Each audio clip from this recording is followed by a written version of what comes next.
Yo, what's going on, y'all? This is Marcus Rosa, aka MAZUMA TV, back at y'all with some more boxing talk, man. I hope everybody's having a blessed, beautiful, positive, productive night. I hope you had a great weekend overall, man. I'm back at y'all with some more boxing talk. We're going to be speaking about the Haneys possibly plotting on Jaron Boots Ennis in the near future. We're going to be speaking about David Benavidez returning to social media and absolutely snapping in the latest post. Then, of course, we're going to get into some open boxing topics. But before we get into all of that, if y'all could please hit the like button on the way in, that'd be very much appreciated. We on the road to 4K. We well into the 3,600 mark. We probably hit the 3,700 mark already. I don't know. I think we was like one sub off last time I checked. But regardless, shout out to the nation and the mob for making this possible. Big shout out to everybody that's been contributing to the channel, whether it's through the super chats, you know what I mean, the gems y'all be dropping, you know what I'm saying, the cash apps, all of that. It really helps the channel. Thank you very much for that. And shout out to everybody that's in the comments, man. Shout out to the replay gang and all of that good shit, man. Let me go ahead and salute everybody that's coming through. We already got 19 people in the building. That's how we know we're going to have a good live. 21 people now. That's how you know we're going to have a good live. Shout out to the boy Z. What's going on, brother? MAZUMA Nation. Absolutely. The MAZUMA Nation merch is coming soon, so please be on the lookout for that. Coach Eddie ATL, what's going on? Coach, what up? What up? Salute, brother. Josue Hernandez, what's going on? 6109 said Mark went to sleep. Nah, man, I was taking care of my son, bro. You know what I'm saying? Nothing really to it.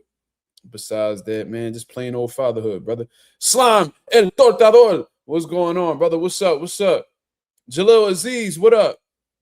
A sing, he said, fresh cut.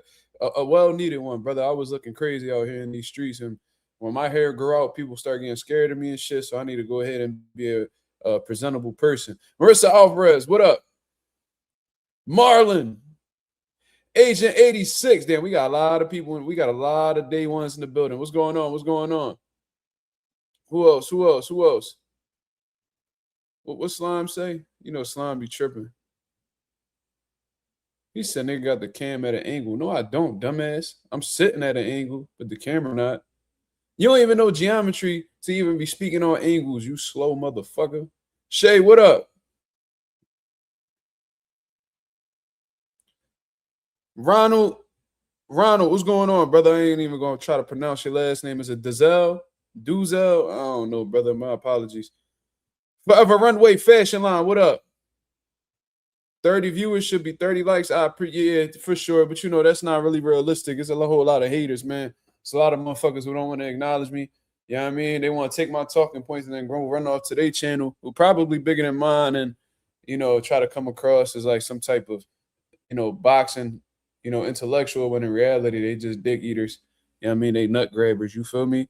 Did I say what's up to Chris Maldonado? Salute. Joe, what up? What up, Joe?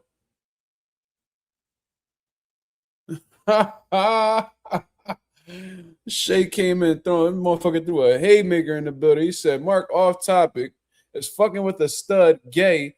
Found someone I know.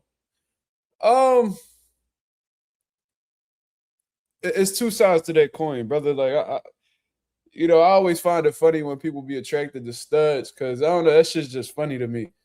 But for one, if she's attracted to you, is she really a stud? If she's going to give you pussy, is she really a stud? Or is that just a woman who's confused with who she is internally? Is that a woman who really wants to be a man?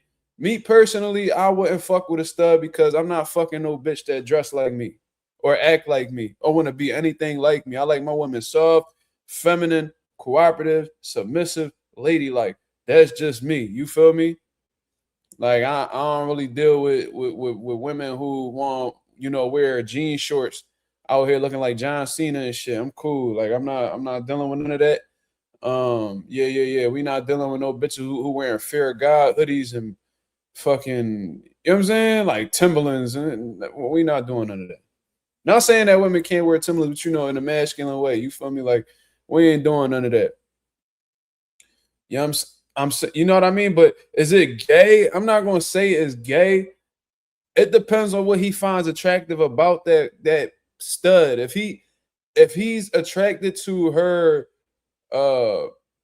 masculine ways, then yeah, that's kind of fucking gay. You feel what I'm saying? But if he got to know her like on a certain level where he's able to see some feminine characteristics of her, then maybe not. But me personally, I do look at people a little bit crazy when you know what I mean, when you fucking with a woman or trying to fuck a woman that acts like a man. Like that's weird to me. Like, but I got a bunch of controversial topics when it comes to that, to be honest with you, because I think men who are obsessed with playing with the booty, whether even if it's with a female, I look at them as having some type of homosexual tendencies. But you know what I mean, that's just me. You feel me? Like you know what I mean, you could point. You know what I mean, I just don't know why like the booty is such a, you know what I mean, playing with the booty is such like a non-negotiable for you when you literally got pussy right in front of you. But I mean, that's a totally different subject. You know what I mean? Not everybody's gonna agree with what I say, but to answer your question, it is suspect to me. But maybe there's more to it that I don't know about. Maybe she don't be on no stud shit when she around you. I mean, maybe she changed the ways. You know, them bitches be confused. I don't know. But that's just my opinion. I have no problem answering off-topic questions as long as it doesn't involve anything personal that's going on in my life. Jalil Aziz, shout out to the brother with the 2 jewels. Salute, brother. To this day, I don't know what those jewels do. I might have to Google that, but regardless, I am very appreciative of you because it's a gift. So thank you.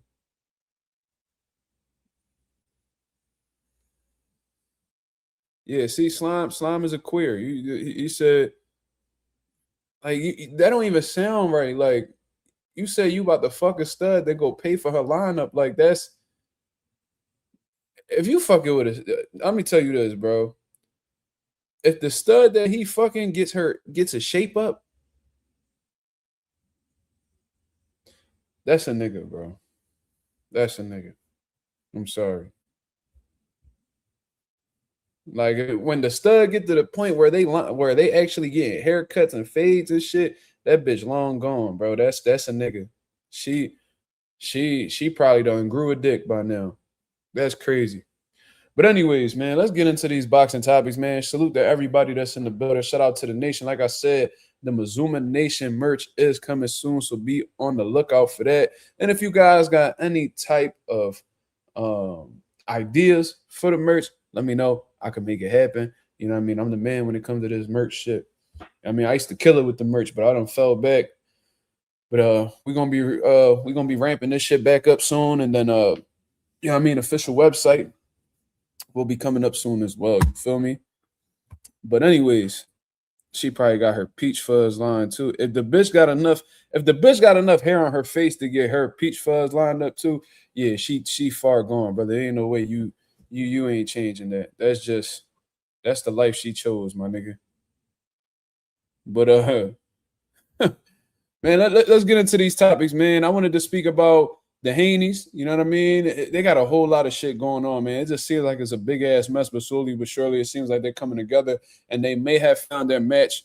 Pause. Going into this fight later on this year, we already know that Haney's been looking for all of the smoke, especially after defeating Brian Norman. A little less than a year ago. They've been looking for top opponents, but haven't been able to get any. The Haneys can't seem to get any luck when it comes to fighting these elite level guys like Teofimo Lopez turned down $8 million. You know what I'm saying? Ryan Garcia refuses to rematch them, and he's refusing to, from what I'm understanding, the 365 testing. Because the last time he did 365 testing, we seen how the way he looked. You know what I'm saying? Had trouble putting together that, Shakur Stevenson fight because, he was willing to fight guys like Conor Benn at 154 and 147. And, old reports are, resurfacing of Shakur Stevenson saying that he's a big guy and he could fight at 140 and 147. But for Devin Haney, that doesn't seem to be too realistic for him. You know what I mean? He's trying to, get every advantage possible. So it's a lot of funny language coming over for Shakur Stevenson and them. Keyshawn Davis, we seen him pull out of the purse bid. I was hearing that there was a possible unification fight on the line with Leon Paro. They said Leon Paro was asking for an extraordinary amount of money, aka pricing himself out. And you know what, bro? I'm never going to condone ducking. You know what I mean? That's something that I'm super against. But at the same time, I do understand why Leon Paro did price himself out. You know what I mean? When we seen how the way he got outclassed by the last black athletic outboxer that, he went up in the ring against, Yeah, I mean, it was Richardson Hitchens. Richardson Hitchens completely schooled Leon Paro after the first 3 rounds and absolutely dominated. So I think that's a style that he knows that he doesn't do very well with. You know what I mean? He likes to be the outboxer. He likes to be the skilled guy in the ring. And I think he realizes, the type of level that Devin Haney is on when it comes to pure boxing. He probably just doesn't want to still deal with that style. And because he knows there's a high likelihood that he might lose, he wants to lose with a bag. You feel what I'm saying? And it's probably a bag that just doesn't make sense for the fight to be made. So not saying that I understand him ducking, but at the same time, I see why he ducking. So that fell through. We all know they was attempting to do that fight with Rolly Romero. I mean, the percentages look good, but then when they found out there was no guarantees, Devin Haney and them don't do no guarantee shit. You know what I mean? They like to be guaranteed a certain amount of money before they step into the ring, as they should. You know what I mean? Boxing is a brutal sport, but it is also a business. And I'd be damned if I fight a motherfucker, especially a motherfucker as dangerous as Rolly Romero, or I might possibly get hurt, get hit with a big shot, probably knocked out. And then I'll wake up and find out that I ain't got no guarantee and I just got to live off of whatever pay-per-view sales I generated. That's super dead. I mean, that's something that I would never do. But, I mean, I understood that. That was just, the business just wasn't right. So now, according to reports, they're saying that Devin Haney and Jack Catterall are in discussions of possibly making a fight happen. Now, when I heard this, something just tells me that this is the fight that is going to happen next. Jack Catterall, after losing to Arnold Barbosa back in 2025, has racked up some pretty good wins. Harlem Eubank, I believe he defeated. What the fuck is his name? Assuming that was a brutal knockout from Jack Catterall. That was a brutal fight overall. And then he went ahead and he just beat, Giasov, who was the #1 guy in the WBA for I don't know how long. So, the WBA for I don't know how long. So, Jack Catterall been racking up some good wins. To be honest with you, when you look over Jack Catterall's career, that man should have been the undisputed champion at 140 pounds after that controversial first fight against Josh Taylor. But, it is what it is. He's been out here, taking on all comers, all challengers, and he's been, holding himself up very well. Does that necessarily mean that he's going to have a great fight with Devin Haney or even have a competitive fight with Devin Haney? No. But at the same time, Jack Catterall, if no big fights or unification fights are available, I do feel like he is the next best option in the welterweight division. You know what I mean? Like I seen Tim Bradley come out here and he was speaking about, giving Tiger Johnson a shot and shit like that. And listen, that's a good storyline. They beefing, they don't like each other. Tiger Johnson got jumped by Haney's peoples and shit like that. So he definitely fell away. And I think if they shot him an offer, I feel like Tiger would actually take it. I think he actually would take that opportunity. Tiger was just talking shit the other day. So I genuinely believe that he would take the fight, and that'll be a fight that could definitely be made. Now, what do I think about the fight? I do think that it's a bit premature on Tiger Johnson's side to go ahead and take a Devin Haney fight, but I'm also one of them people that believe that if a motherfucker think they ready, you know what I mean, and they ain't half stepping, they want to go ahead and test they want to test their hand against one of the elite guys, let them go do it. You feel what I'm saying? Like Tiger Johnson, does he have the best resume? No. You know what I'm saying? Does he have like has he beat like other top contenders? Not really. You know what I'm saying? Like he beat somebody, Nicholas Flowers, who was who had a hella lot of momentum, and I even picked Flowers to beat Tiger Johnson, and Tiger Johnson absolutely whooped him. You know what I mean? Didn't really find his last performance to be too impressive, but in all honesty, man, he got the win, so that's all that matters. Young, hungry, undefeated. You know what I mean? Probably, I guess you could consider him a contender at this point in his career, but at the very beginning stages of a contender, in my opinion. And if they go ahead and they fight, then that'll be a hell of a storyline. Do I think the fight's competitive? Not really. I don't really see what Tiger Johnson brings to the table that'll really neutralize Devin Haney's abilities. Devin Haney's experience, his world-class jab, you know what I mean? His hand speed, his foot speed, his ring IQ. Like Tiger Johnson, he was like a top amateur, and you know what I mean? He's been passing all of his fights with flying colors, but respectfully, none of them are Devin Haney. So I do think it'll be a different type of task. I do think that Devin Haney would, beat Tiger Johnson clearly, in my opinion. Don't think he knocks Tiger Johnson out or anything like that. But I do think that it'll be like a 9-3 type of fight, to be honest with you. You know what I'm saying? Shout out to my boy Jalil Aziz with the $4 super chat. He said he heard rumblings of him and Tiger Johnson. And I just gave you my thoughts. You know what I'm saying? So I hope you took that answer well. You know what I mean? My boy is singing in the building. I ain't see a sing in a minute. He said, Mazuma, didn't have a chance to speak to you about this, but do you think Boots gassed versus Xander? His mouth was open round 4. Just one of your thoughts after I went back and watched it. No, but I wouldn't necessarily say that he gassed, because we seen how the way, he was firing for all 7 rounds, basically. But I think what had happened was it was high pace from the very beginning. You know what I mean? Like, Boots started firing early in the first round, and he was hitting Xander with everything and shit like that. And, eventually Xander got his wits back, and, he started banging with Boots, had some success in the 3rd round, a little bit of success. And, Boots was still, firing. Even when, Xander was having some success, Boots was still, figuring shit out and firing off. And maybe that pace was, was a little bit taxing to him. But, Boots is in phenomenal shape. And I think he's one of those dudes that if he were to go ahead and, let off a good amount of punches, he might feel a little winded, but he's such a superb conditioning. He's such in great shape that, him resting momentarily could probably get his stamina right back to where he wants it. You know what I mean? So, that's possible. Usually when the mouth is open, that is an indication that somebody is fatigued or at least is needing a breath or two, before, getting back into the mix. That maybe what you saw was valid. But me personally, he may have been trying to get his wind back together in that moment, but to say that he's gassed, because gas to me means that they have nothing left. You know what I'm saying? Like, that's just like, they're tired. You know what I mean? They did everything that they could. They running off of fumes. Boots wasn't in that situation. Boots, I've never seen Boots gas out in a fight. You know what I mean? Gas is just like exhaustion to me, like can't go any longer. Boots may have been in a moment where, his stamina bar might have been a little bit low. So let me go ahead and chill a little bit so I get my stamina back where I want it so I can continue doing my thing. That's how I assess it, to be honest with you. But I didn't really notice his mouth being open and shit like that. I might have to go take a look at that. But salute to the boy Singh for asking the question.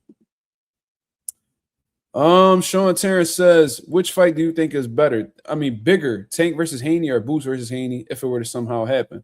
To be honest with you, Sean Terrence, based off of the history and how long that fight has been building up and, the storyline they have and the genuine animosity that's on both sides, I think the fight that is bigger would be Tank versus Haney. It would be.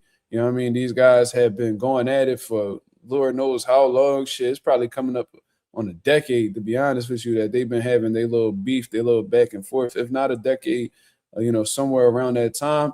You know what I mean? It all started with that sparring session, and, they was cool at first, but then Haney started to become somebody in the lightweight division. Tank moved up to the lightweight division, and then, we start seeing their names get associated with each other. Then, of course, there was tension between the two, and, words were exchanged, and, ever since then.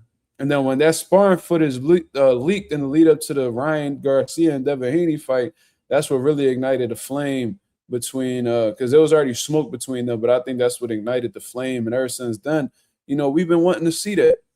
But, due to, in my opinion, Gervonta Davis not wanting to fight, not being interested in the fight, and being unrealistic with demands, in my opinion, I don't think that fight the fight hasn't been made, and I don't think the fight ever gets made, to be honest with you.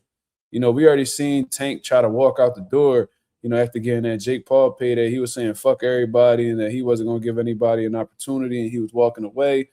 And unfortunately, him getting into a domestic violence incident with a woman costing him 40 plus M's.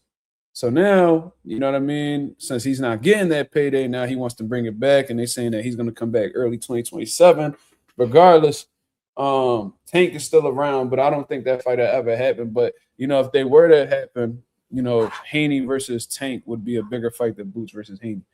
Boots versus Haney would be a great fucking fight, but I mean, it's not much of a history between them. It'll definitely do numbers just based off of their names alone. Two young, undefeated, black, elite boxers. You feel what I'm saying? Like, that'd be dope. Like, it's not that often that we see two black in their prime boxers going up against each other in this era. So that would be dope to see. But Tank versus Haney is the bigger one. You know what I'm saying? Shout out to the boy Coach Eddie ATL. He said Devin went in last 5 rounds with Boots. I'm glad you brought me back into this topic because I was getting a little I was a little long-winded and a little bit off topic. So let me go ahead and share this video. Shout out to Benji, just Benji on X. You know what I mean? He shared a video of Champ Side, I guess, doing an interview with Bill Haney. And Bill Haney was speaking on, you know, the possibility of his son, Devin Haney, facing Jaron Ennis in the future. Now, if you read that caption right there, it says, Boots has to tighten up 154 while we tighten up 147. Then we'll meet for 3-time undisputed. Obviously, Devin Haney has become undisputed at 135. The intentions are to become undisputed at 147.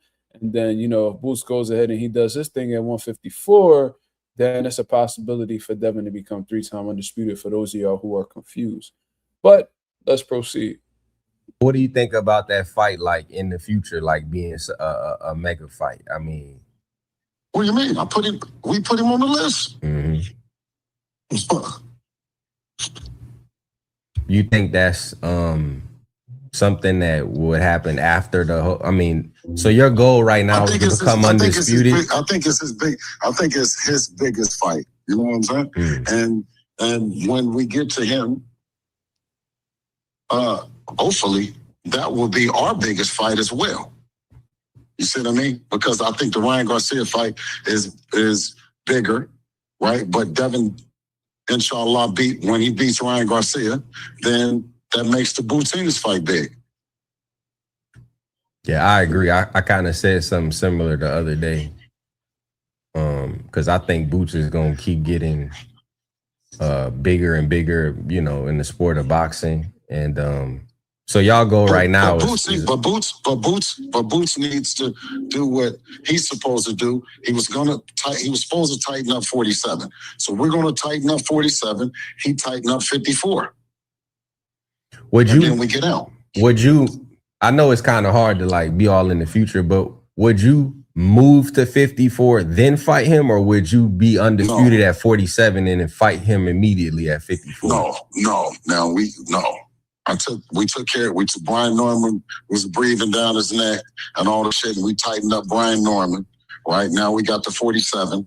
Right, he didn't want to do that part, so we did his part. Now he has to do that. Go ahead and tighten up Virgil. Right, Fondor. Go ahead and have it. You know, do. I find it funny how Bill keeps mentioning that Boots didn't want to do his part and tightening up 147 as if he didn't offer every champion an opportunity to face him, and they found every reason not to face him.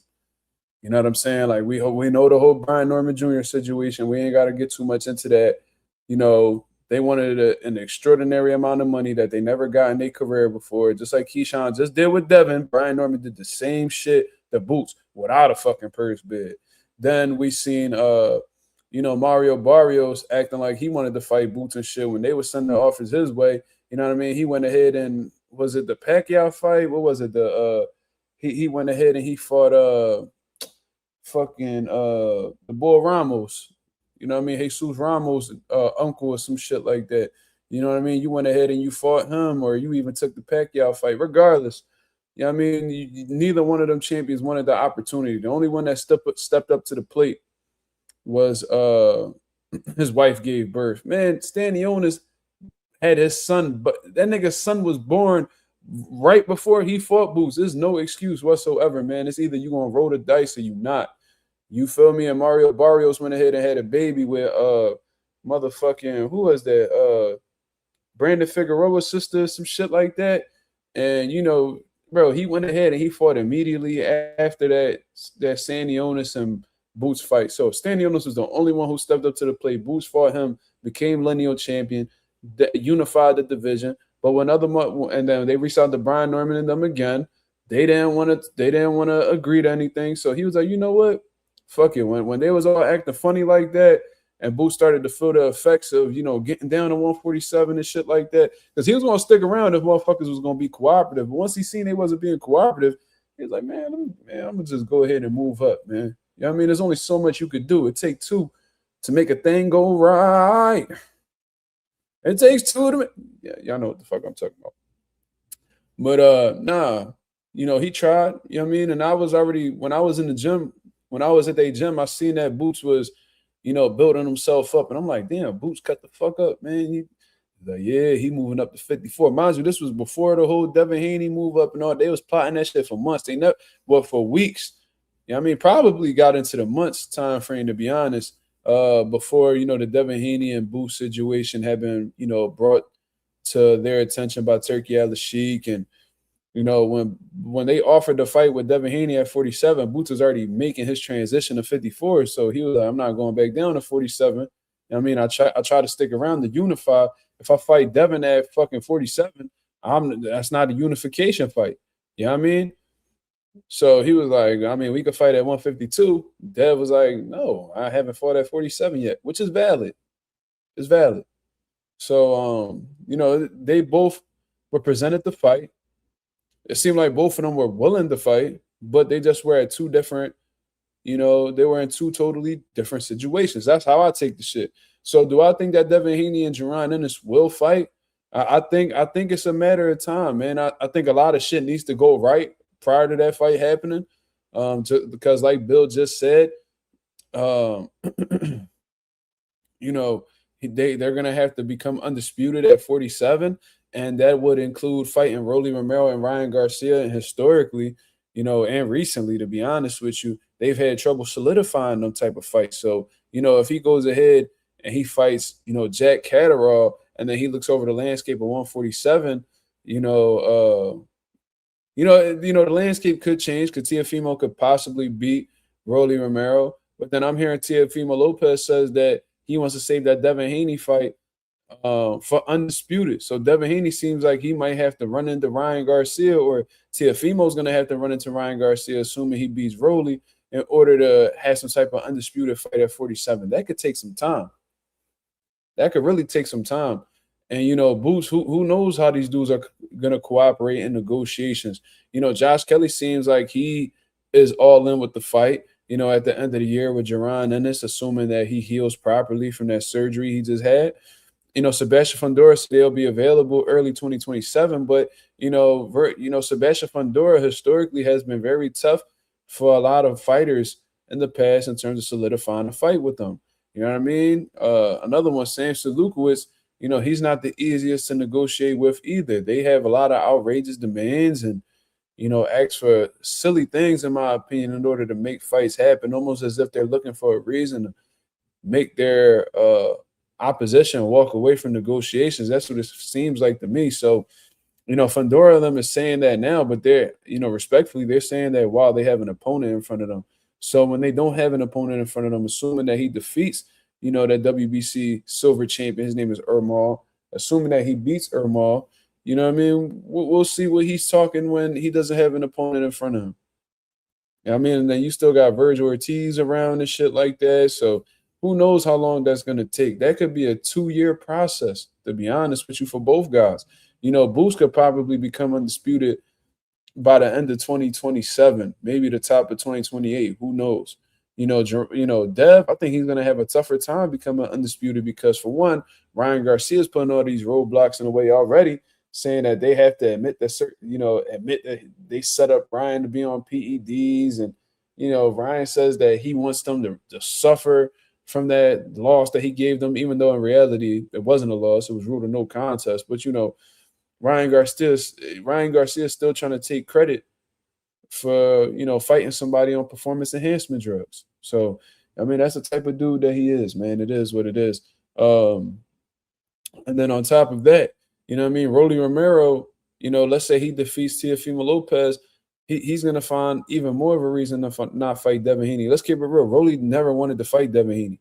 The only reason why the negotiation started between Rolly and Haney is because you know, he was left with GOES OFF. And he was like, man, I don't want to fight GOES OFF. I'd rather fight somebody for a bigger bag. Devin Haney was the only one left standing. They did negotiations. Then when GOES OFF went ahead and took that fight with Jack Catterall, that gave Rolly a little bit more wiggle room to fight, you know, motherfuckers that he wanted to fight. So, you know, Teofimo Lopez gets his ass whooped by Shakur Stevenson. He moves up to 47 and boom, he gets an opportunity. So another big fight for Rolly Romero being lined up. You feel me? So I said all of that to say I don't know how long that's going to take. Do I think that they will fight each other? Yes, I think Devin Haney will fight Boots. I think that Boots will fight Haney. You know what I mean? Now, how I think that fight goes, y'all already know who I'm rooting for. It's no secret whatsoever. But one thing I will say is that if they do fight, I don't know if that'll ever be a thing. Maybe by the time Haney goes up to 54, Boots will be at 60. I don't know. But what I do know is if they do fight, I don't give a fuck where it's at. Vegas, Cali, ATL, New York.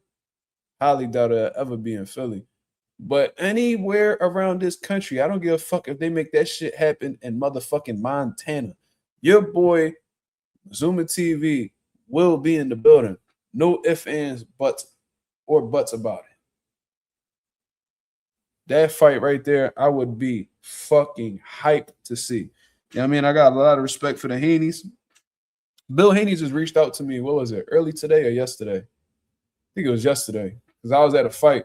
By the way, congratulations to Pivot's own Alexander Marrero, a.k.a. Ace, a.k.a. Alexander the Great. You know what I mean? He made his pro debut yesterday. He got a clean, unanimous decision victory over a solid opponent from out Dallas, Texas. Shout out to Texas. Shout out to his name is Rashad Holly. Shout out to Rashad Holly for coming out and giving it his best. You know what I mean? It was a solid fight overall. Great learning experience for Alex and a great victory for Alex as well. And shout out to Nicole Fisher. You know what I mean? A female fighter that we have over at Pivot Boxing Academy. She won her pro debut as well. She had a tough, female opponent from out Omaha, Nebraska.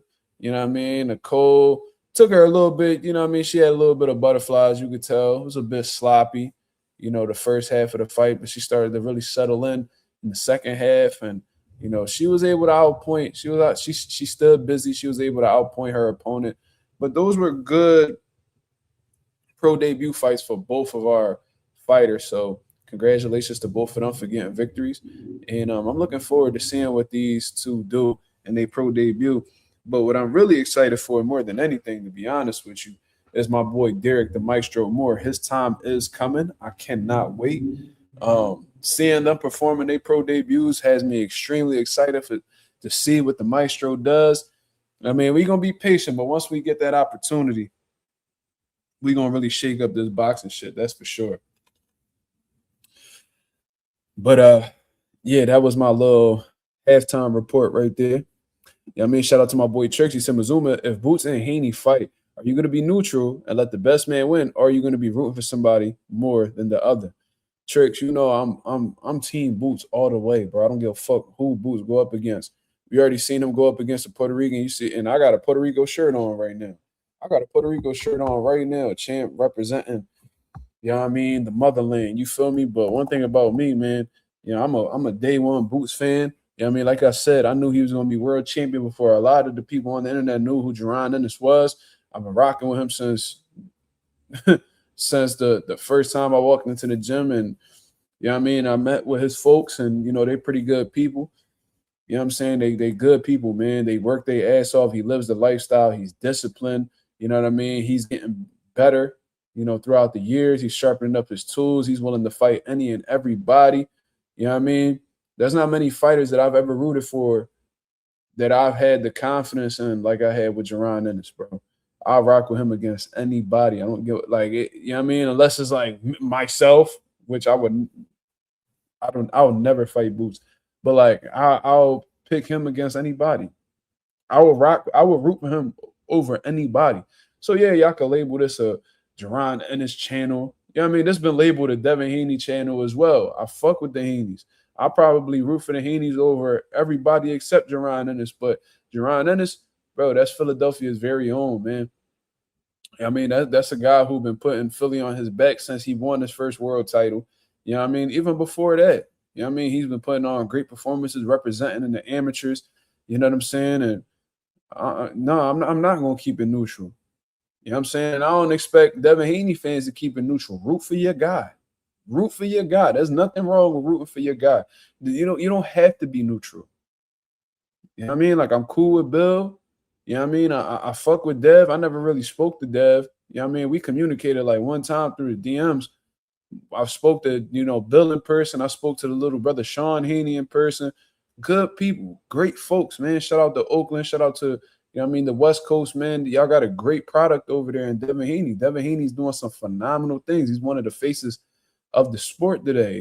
I think he's representing the sport very well. You know what I'm saying?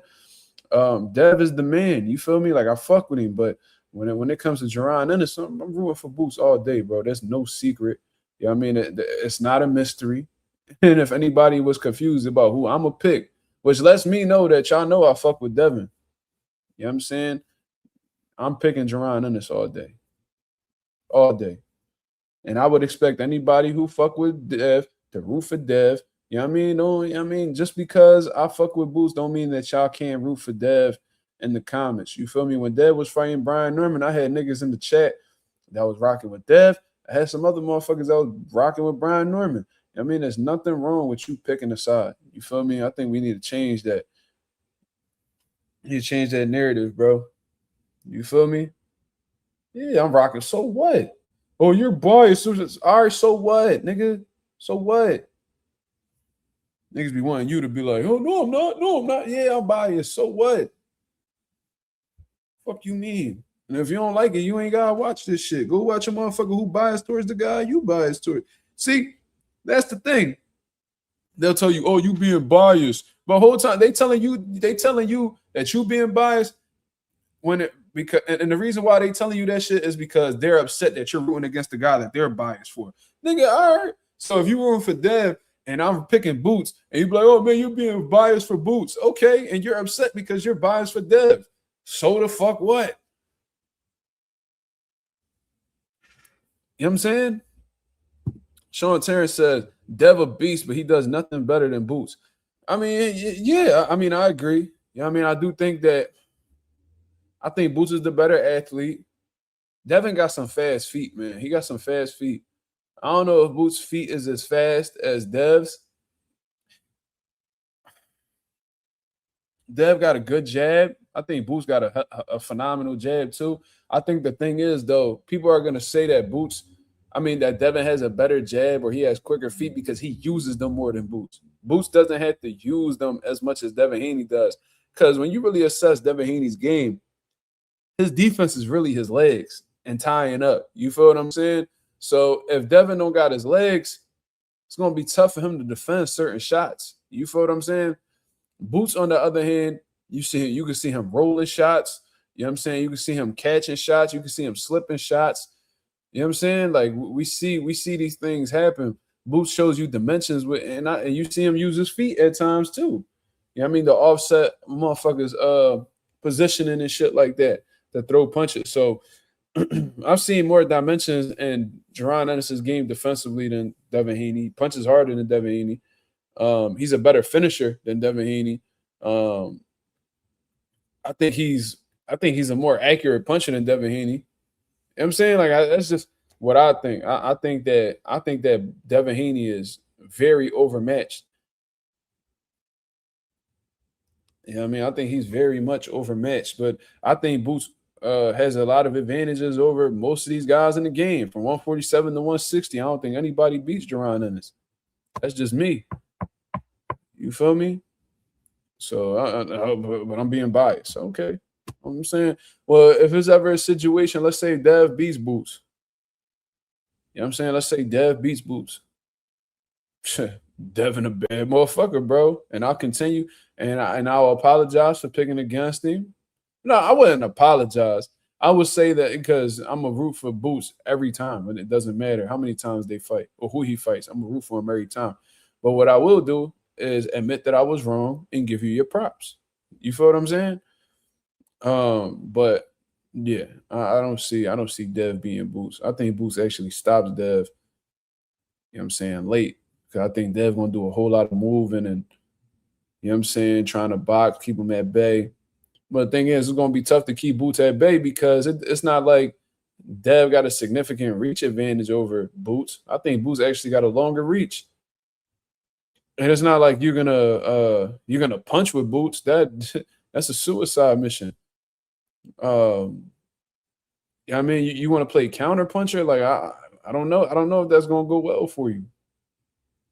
I mean, like I just don't see an approach that'll really be effective against Boots, man.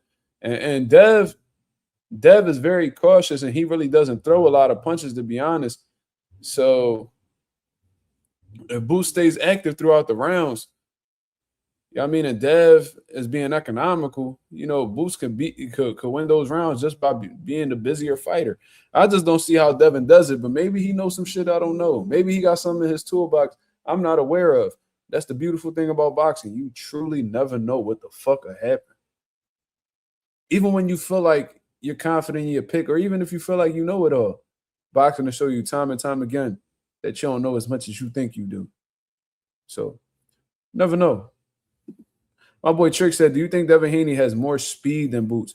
I'd probably say foot speed. And when Devin actually throws his hands, he has some good hand speed as well. He got a fast jab. He got a quick one, too. I seen that shit against Jose Ramirez. Put them right behind each other. But I think Boots has the faster hands just because I've seen more combination punches from Boots. And when Boots really does, like when he gets in his shoe shine bag like he did with Xander and stuff like that, I think Boots does have, you know, if he doesn't have faster hands than Dev, I think his hands are just as fast. That's just me. You feel me? Especially in combinations. Like Boots has very fast hands in combinations. But I think that'll be a tough fight for the Haneys. But Bill knows that, man. Bill knows that's a tough fight for him, and they know they back is against the wall in that fight. I ain't gonna lie. You know what I mean? They might have put Boots on the list. You know what I mean? That's cool and all that. But I think I think they had him like number 4 on the list, but you better believe, you know what I mean, that's not the 4th option. That may be their last option, if anything. They know Boots a threat. They know that he's a threat. Boots definitely quick on his feet. He just hasn't been in a situation yet where he's had to use his feet. Like I've seen Boots box. He could definitely box off the back foot. I'm telling y'all that. I've seen it with my own eyes. You know what I'm saying? When he was working on shit, because he be beating up these sparring partners so bad, man, that they be like, yo, man, just box. You know what I'm saying? Like Bo be like, yo, just use your jab. That's when I told y'all, I'm like, yo, bro, like if he's on the back foot with Xander and he pops that jab, you know what I mean? He could find a lot of openings with Xander. I didn't know Xander was sitting in the pocket like he did. I thought he was going to punch and move. So things ain't really go exactly how I thought it out. But I've seen Boots showcase a hell of a jab, and the jab is very accurate too. Smooth, but it's also very accurate. So it's tough, man. It's tough. And then, like, when you put yourself in a situation where, let's say you're a professional fighter and you have to prepare for somebody like Boots, how many people you know currently in boxing today that can emulate Jaron Ennis? You know what you got to do in order to emulate Jaron Ennis? You're going to have multiple sparring partners that all have different styles and do different shit, because that's who Boots is. And all together, bro, you're going to have to find southpaw work. You're going to have to find orthodox work. You're going to have to find fast fighters. You're going to have to find athletic fighters. You're going to have to find big punchers. You're going to have to find counter punchers. You're going to have a variety of so many different people in camp. Shit might be just overwhelming. Like, damn, like, this is all the shit that I got to deal with. I got to bring in accurate punchers, counter punchers, fast hands, fast reflexes. Like, you got to find somebody that can emulate all of that in one. Well, if you attempt to find somebody who can emulate all of that in one, it's not going to happen. You're going to have to find you're going to have to hire at least 10 sparring partners, and they're not cheap. They're not cheap. You're going to have to and rotate them throughout the week, man, because you're not going to be able to spar 10 sparring partners in one day. You know what I mean? Unless you intend on doing 20 fucking rounds, which I highly doubt. You're going to have to bring in guys who have long reaches too. Like, because Boots has like a 6'2" reach and he's like 5'10". So it's like, all right, you gotta find the lanky guys, you gotta find the fast guys, you gotta find the powerful fighters, you gotta find the body punchers, you gotta guys who got good jabs, like slick guys. Like, bro, you're gonna have to find. I'm trying to tell you, that is a tall fucking task, bro. Boots is very difficult to prepare for, bro. And you don't know what type time Boots gonna be on. You don't know if he gonna sit there and box you first. You don't know if he gonna shoot it out with you right away. You don't know. You got to prepare for every fucking scenario, bro. Like, do you think Xander intended on the first round being like that? Like, he thought he was just going, because Xander was so, hot, head over heels with his skill set. He just thought that he was going, keep that jab in Boots' face, combinations, turn them, because they had trouble with guys who move, supposedly.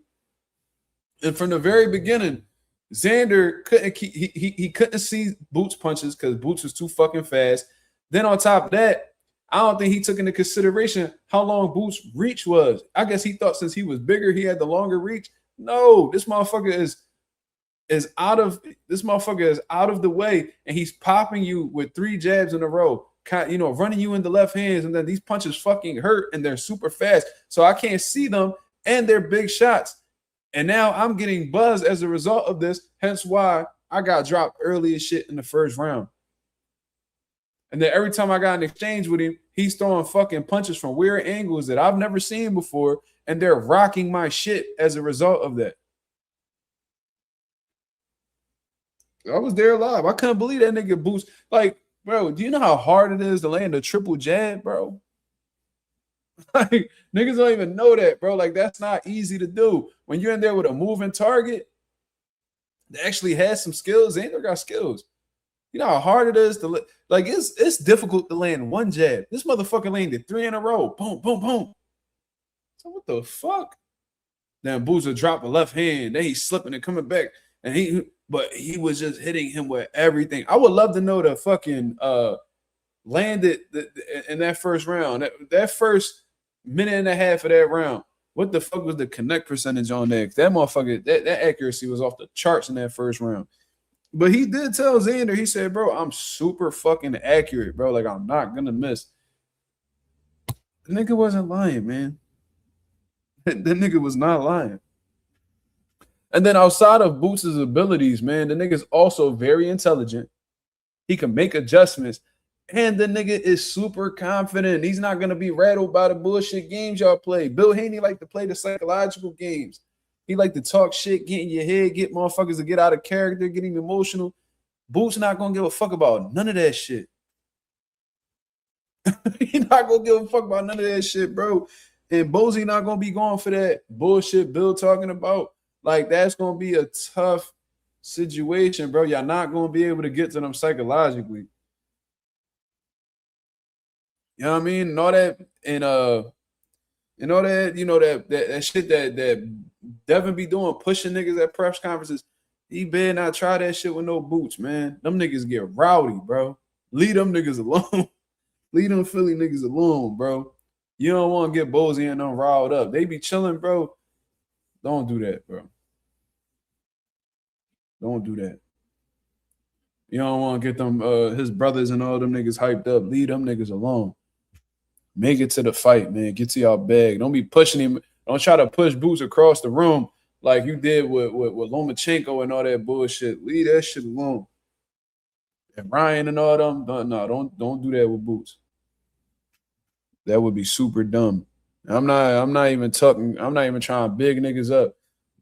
That's the wrong group of niggas to be doing that shit against, just based off of what I know about them.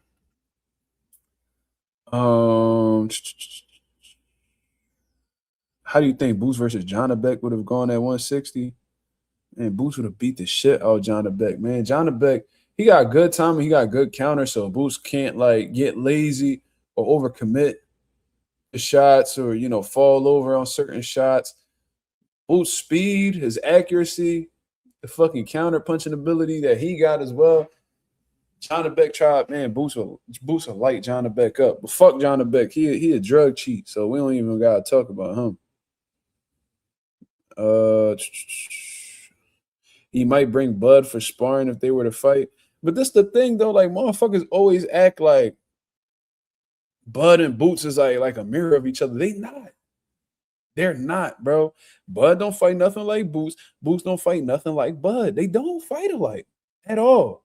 They have some similar attributes like the reach and their ability to switch between southpaw and orthodox. Like, all right, cool.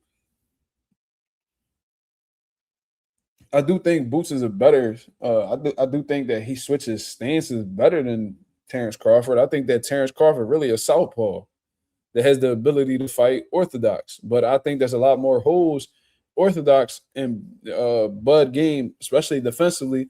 I think he's a better southpaw. I think Terrence Crawford a better southpaw than he is an orthodox.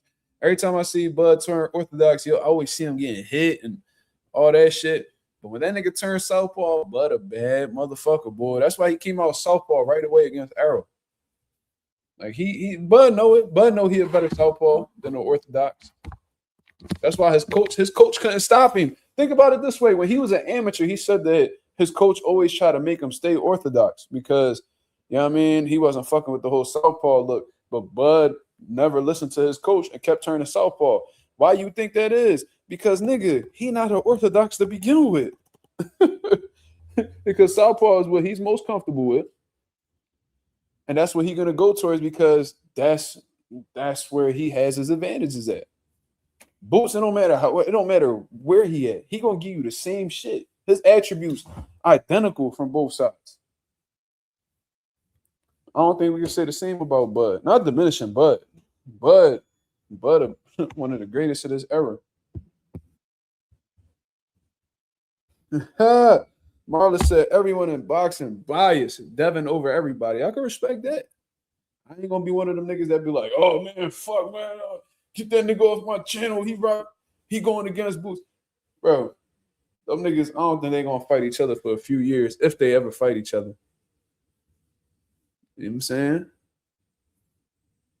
Oh, my boy J Cash on the grill, man. What you making, brother? Let me know. What you making, man? My mom made some good shit today, man. My mom, shout out to all the beautiful mothers out there that even when they kids adults, they still look after them, man. Everybody need somebody special like a mother in their life. And if you don't, salute to you, man. You know what I mean? Nothing like a mother, bro. I swear to God. Ain't nothing like a mother's love. You feel me? Putting a little char on these smoked chicken wings, rice and green beans. Oh, yeah, you was talking about that in the chat. You still cooking, brother? You've been at it for hours at this point.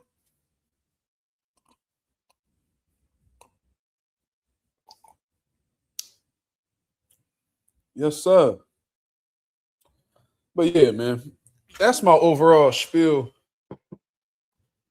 of what I think about this Devin Haney, Jaron in this situation. But let's make it very clear. It's Boots all day, baby. It's Boots all day. I didn't even get to finish this video. Let me see what else is being said. Some heavy lifting at 54, and we meet you.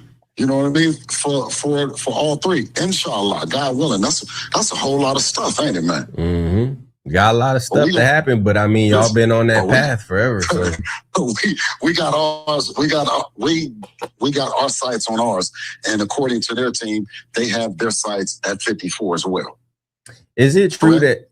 Right? Is it true that Devin took less money for to make the Keyshawn fight happen? I was seeing something that Devin actually took less money than he could have got. Yes, because that's what Shakur says. It's the money over there, not necessarily the opponents, but it's the money. So if you go this way, then you're going and saying that all of these fights can happen. You know what I mean? You put a mark on your back and say, okay, who's coming to collect it? I'm at 147, the 147-pound champion. What's happening? Dang. That last part I didn't know. I didn't know that Devin Haney took a pay cut to try to fight Keyshawn Davis. And what's crazy is if he was guaranteed contractually a certain amount of money through the zone per fight, and this nigga went against the agreement to take less money, like if he went against his guaranteed purse to take less in order to fight Keyshawn, that says a lot about Devin Haney's character, bro. It does. That shows you how bad he wanted that fight or what he was willing to do to make the fight happen. Ooh-wee, that boy Keyshawn gonna have he gonna have a tough time bouncing back from that, man. That's career altering in my opinion.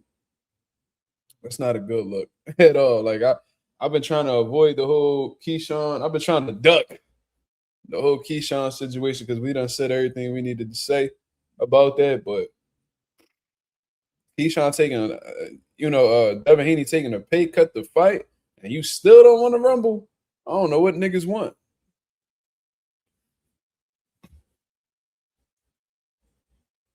RJ said boost by stoppage. I agree, brother. I agree.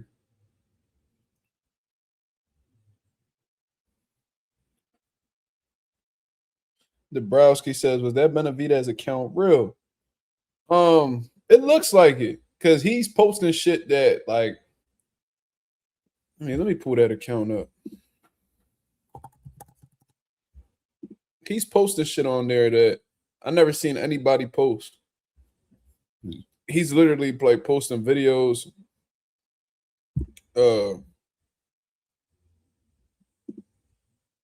He's like posting videos I never seen before and all of that shit.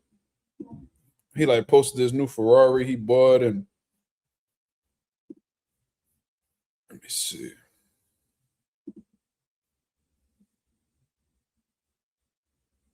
Where is it at?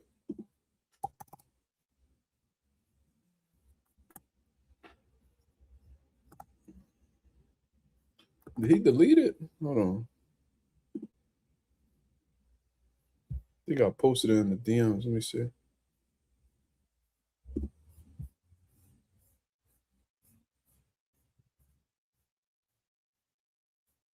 We go down in the DM. For some reason, it's like shadow banning the page. Like, so I don't know if that means that, it's not real or what, but the page is called DB300. And I don't know if this is David. I really don't. I can't tell you. But look at the shit that he's posting. Right? He posted this brand new Ferrari. That's a $500,000 Ferrari. Now, I know for a fact that that's David Benavidez' Lambo truck. I've seen him with that truck before. And then he got that Rolls Royce. He wrote something light. But what seems to be a bit out of character is the captions. The captions just seem different. It seems a lot more aggressive than how the way Benavidez usually talks, which makes me believe that this account may not be real. But like, just read through it. Look. Well, look, Boxer. Oh, look. So actually, Boxer Jim is tagging Benavidez in these posts. So this one makes me feel like this is real. So this might actually be him. See, look, Boxer Jim. They're posting videos of David Benavidez. This is a legit gym out in Miami that Benavidez trains at, and they're tagging this page. So this has to be David. He said tough times never last, but tough people do. He was talking crazy, though. Like, let me see. El Monstro runs in the blood, the current face and future of boxing. And that's him and his son. You know what I mean? With the Ferrari, cashed out on the SF90. Shout out to Exclusive. See, look, and then they're like responding too. So that's what makes me feel like this has to be David. David Benavidez with his Scarface pose. Benavidez, he a gangster, bro. I'm sorry, bro. He's a fucking gangster, bro. It's legit. Diego Pacheco and Rayo are following it. Oh, well, if that's the case, that's him done. So, yeah, I mean, I mean, ain't nothing more that need to be said to be real. Let me see. I want y'all to see this post though. Look, he got this. He got the shiesty on. Yo, look, David keeps saying nigga. That's what's hilarious to me. He don't give a fuck, bro. Private jet, shiesty, jewelry, young nigga shit. You know how I go. Yo, that nigga don't give a fuck, bro. He like, man, because for a lot of people that don't know, David, David, he be repping his Mexican side. He be repping his Ecuadorian side. The nigga's Dominican too. The nigga's mom is Dominican. People don't even talk about that. And when you look at David, the nigga do look like he be looking like a Rican and shit. He be looking Dominican sometimes. When he was he looked like a straight Dominican when he was fighting Caleb Plant. He had his braids and shit like that. This nigga look like a whole Dominican. And I was talking back and forth with a friend of mine who was in the boxing business. She was like, I ain't gonna say her name. She was like, oh, well, his mom is Dominican. I'm like, you bullshitting. She showed me her page, straight up she Dominican. I'm like, wow. So whole time, so he probably feel like he could say it because he like, man, Dominican's black. I'm Dominican. Fuck it. It is what it is. He don't give a fuck, bro. Ha! Hold on, let me see the people that he posting his kids. That's beautiful. When you get to where I'm at, you gotta remind them where the fuck you at. He talking crazy. David be popping it. He don't give a fuck, bro. Yeah. So David in the gym, look, he shooting them combinations from southpaw. If David learned how to fight southpaw, bro, niggas is in trouble, bro. That's all I know. I want to find that one post where he was talking crazy. 2 belts in my first fight at cruiserweight. By next year on May, I'll have all 4 of the belts. That's crazy. I said Boots probably become undisputed around May of next year. And I will cement myself in history in boxing forever.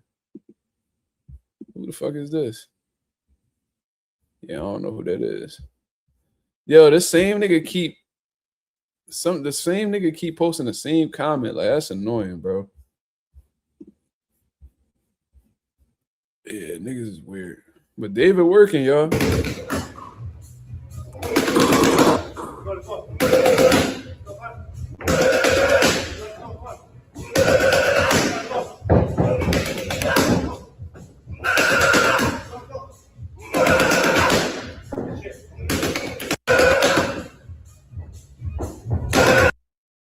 I ain't gonna lie though, man. I really hope that you heard his mom was from Nicaragua. Well, if that's the case, this nigga David a little bit of everything. I know for a fact his mom Dominican.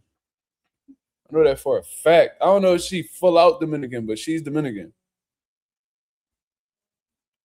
Sound like a Uzi going off. No, but I ain't gonna lie though. Like David training and all that shit, and I love to see him training. But his energy do seem a bit off, man. Like since that whole situation with the wifey, exposing him on the internet and saying that he got issues, and then Benavidez family coming out and saying shit like, oh, because David then posted something that said, oh, she's right, I got a lot to work on and shit like that. Then the family coming out and saying something like, David never posted that, his page is hacked. So apparently like his wife took over his page and was writing on his behalf, impersonating him. I don't know what the fuck be going on. But yeah, it seemed like his energy off a little bit, man. So I hope the brother all right. You know what I mean? Sean Terrence said, Mazuma, top 3 fighters in terms of hand speed and boxing right now. Who you got? It's a good question. Hand speed.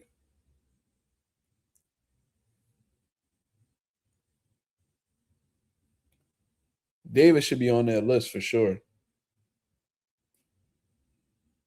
If we talking about like,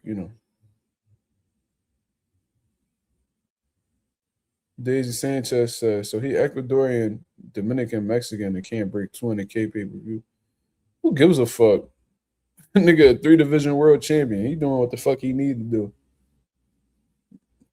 The motherfucker who cracked 1 million pay-per-view buys don't want to fight him though. You ever thought about that? But what the fuck? So David Benavidez, I think he got some of the fastest hands, especially pound for pound.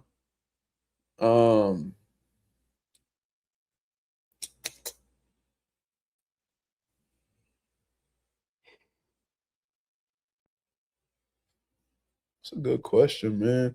I think I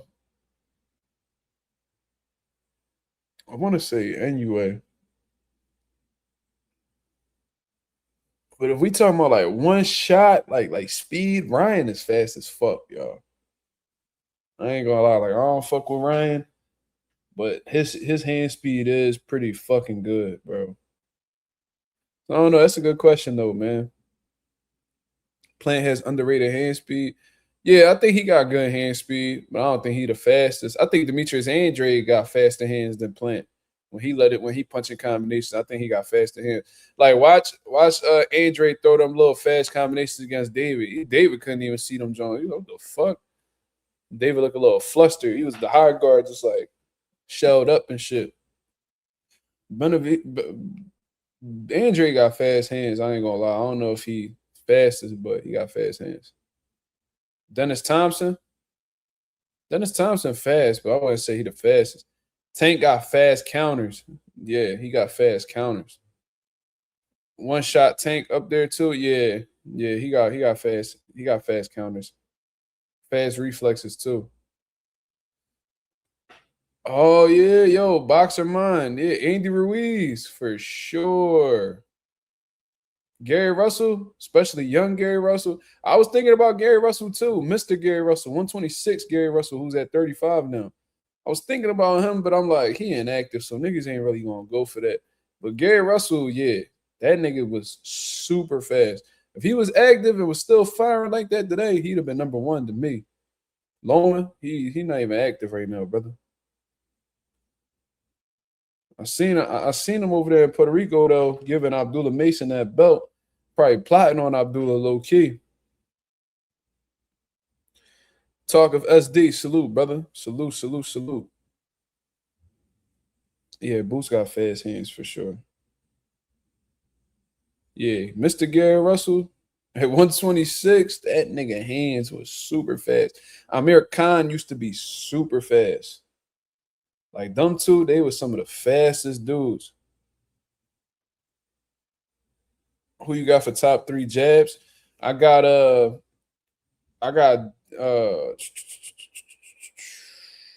we gonna go. Yo, y'all niggas probably ain't gonna like this. I like Devin Haney's jab. I like Bam's jab. Boots got a good fucking jab. Like people would just be caught up in everything else, but that motherfucking jab is phenomenal. But I'm gonna take Boots out of the equation just to not bring him up so much. I'm gonna say Devin. I like Bam's jab. Anyway, got a good jab too, but I'm not gonna put him on this. I like Africa's jab, man. I like Africa's jab. I know y'all like, what? Bro, I never said Africa couldn't fight. I'm heavily critical of him, but Hitchens got a hell of a fucking jab. His 1-2, phenomenal. Hitchens got some of the best straight shots in the sport of boxing today. Absolutely. I think that's his bread. I think that's the majority of his game, in my opinion. But Hitchens got a hell of a jab, bro. I ain't gonna lie. I really like watching him pop his jab. I like his jab, man. Now, back when I was boxing, my favorite, Jamal Charlo. I loved his jab. Triple G, loved his jab. And then motherfucking I liked watching I was a big Landy Lara bull, man. I was a big Guillermo Regendow bull. For real. Before any, bro, I was, yeah. So around the time that when I was coming up in boxing, Floyd Mayweather, I was money team, bro. Like you couldn't tell me shit. Like in high school, I was the biggest Floyd fan. Like I always rocked with Floyd. But there was a moment in time where I stepped back from Floyd a little bit and I started watching motherfucking Guillermo Rigondeaux, bro. Woo-wee. Yo, Guillermo, trying to tell you, he one of the most skilled fighters I've ever seen in my life. Trying to tell you, bro. Prime Guillermo Rigondeaux, the one that fought Nonito Donaire and that was a bad motherfucker, bro. Y'all need to go watch him, man. Like if y'all never seen Guillermo, like really at the top of his game, go watch him. This nigga made, but there's some fighters that are so fucking good that they just make shit look too easy, bro. You know what I'm saying? Like, remember where Roy was defending Boots and he like, yo, man, like, you know what I mean? We just get so bored, man. That's why we like, we got to put ourselves in danger in order to stay focused because it just be too easy. Guillermo Rigondeaux made boxing look so fucking easy, bro. And one of the most avoided niggas we ever seen. Y'all niggas think Devin Haney began to avoid it? Y'all niggas ain't seen nothing. Not with Guillermo, bro. Guillermo basically had to move up 3 weight classes to get an opportunity against big ass Loma in comparison to him. What? Yo, Lorenzo, Lorenzo, that's how I know Lorenzo been around for a minute, bro. Niggas don't even know about Leo ducking him. Bro, Leo Santa Cruz, that nigga moved up in weight so he wouldn't fight Guillermo. Bro, it wasn't just dumb. It wasn't just Abner, though. You know what I mean? It was Andre most avoided. I think what makes Andre look like he was the most avoided was also like the politics. I think he fucked himself over. I don't think he made the best business moves either, though. Because he had that. Who was it that he was supposed to fight? Jermell? I think he was supposed to fight Jermell. Then I seen like an interview where he said like his manager had fucked up that deal. Like he pulled out of the fight like a couple weeks before. I forgot what the situation was for that. I might be totally wrong. But like he had opportunities. You know what I'm saying? And then like, you know, Andre also ain't had the best look. Like he was supposed to fight Billy Joe Saunders. Billy Joe Saunders pop positive. You know what I'm saying? So it's like he had opportunities. Niggas signed the contract against him. It was just always some bullshit that made fights fall through.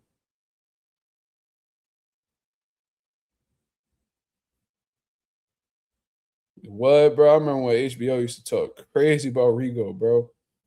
Bro, they was trying, and you know, Nonito still went on to do great things. I mean, he's a fucking legend. Shout out to Nonito.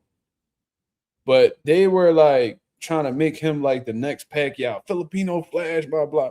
Like they really thought he was gonna spark Guillermo, bro. And Guillermo just made that shit. He dropped Guillermo though. Guillermo got a little he lost a little bit of focus in there, and Nonito caught him with a good punch. He wasn't hurt or nothing like that. It was a flash knockdown. But man, Guillermo put belt on Nonito, bro.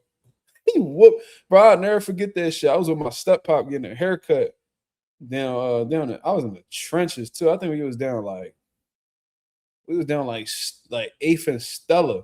We was in the middle of this block, bro. That shit, the block was hot, nigga. That shit was crazy. We in this little ass crib, shaped up in the middle of a living room, and we had HBO right there watching the shit. And yo, everybody in the crib thought Nonito was gonna smoke Guillermo, right? I'm like, no, Guillermo could fight. Like I seen him. He was like, man, no, Nonito knocking everything the fuck out, blah, blah. Man, everybody in the crib was like, what? Everybody in the crib literally stopped. Like, nigga, like, who the fuck is this little nigga? Because he didn't even look so much smaller than Nonito. So they were like, oh man, he gonna crush him. And man, Guillermo put on a fucking masterful display of boxing, bro. Man, Guillermo shut the whole crib down. Everybody was stopped and just looking at each other like, this nigga Nonito getting his ass whooped. Nonito was hurting that 12 versus Rigo. I remember that shit. Man, but HBO, they hated the fact that Guillermo was fucking their money up over there. You could tell them higher ups was telling them commentators to talk crazy about Guillermo, bro.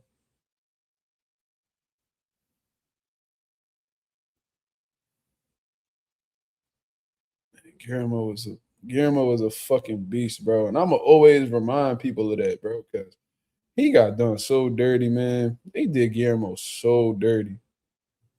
Like, I'm glad he accomplished what he accomplished and shit like that, bro. But they ruined that man's career with all that hating and blackballing they was doing. What, man? You remember that Tion Kennedy fight?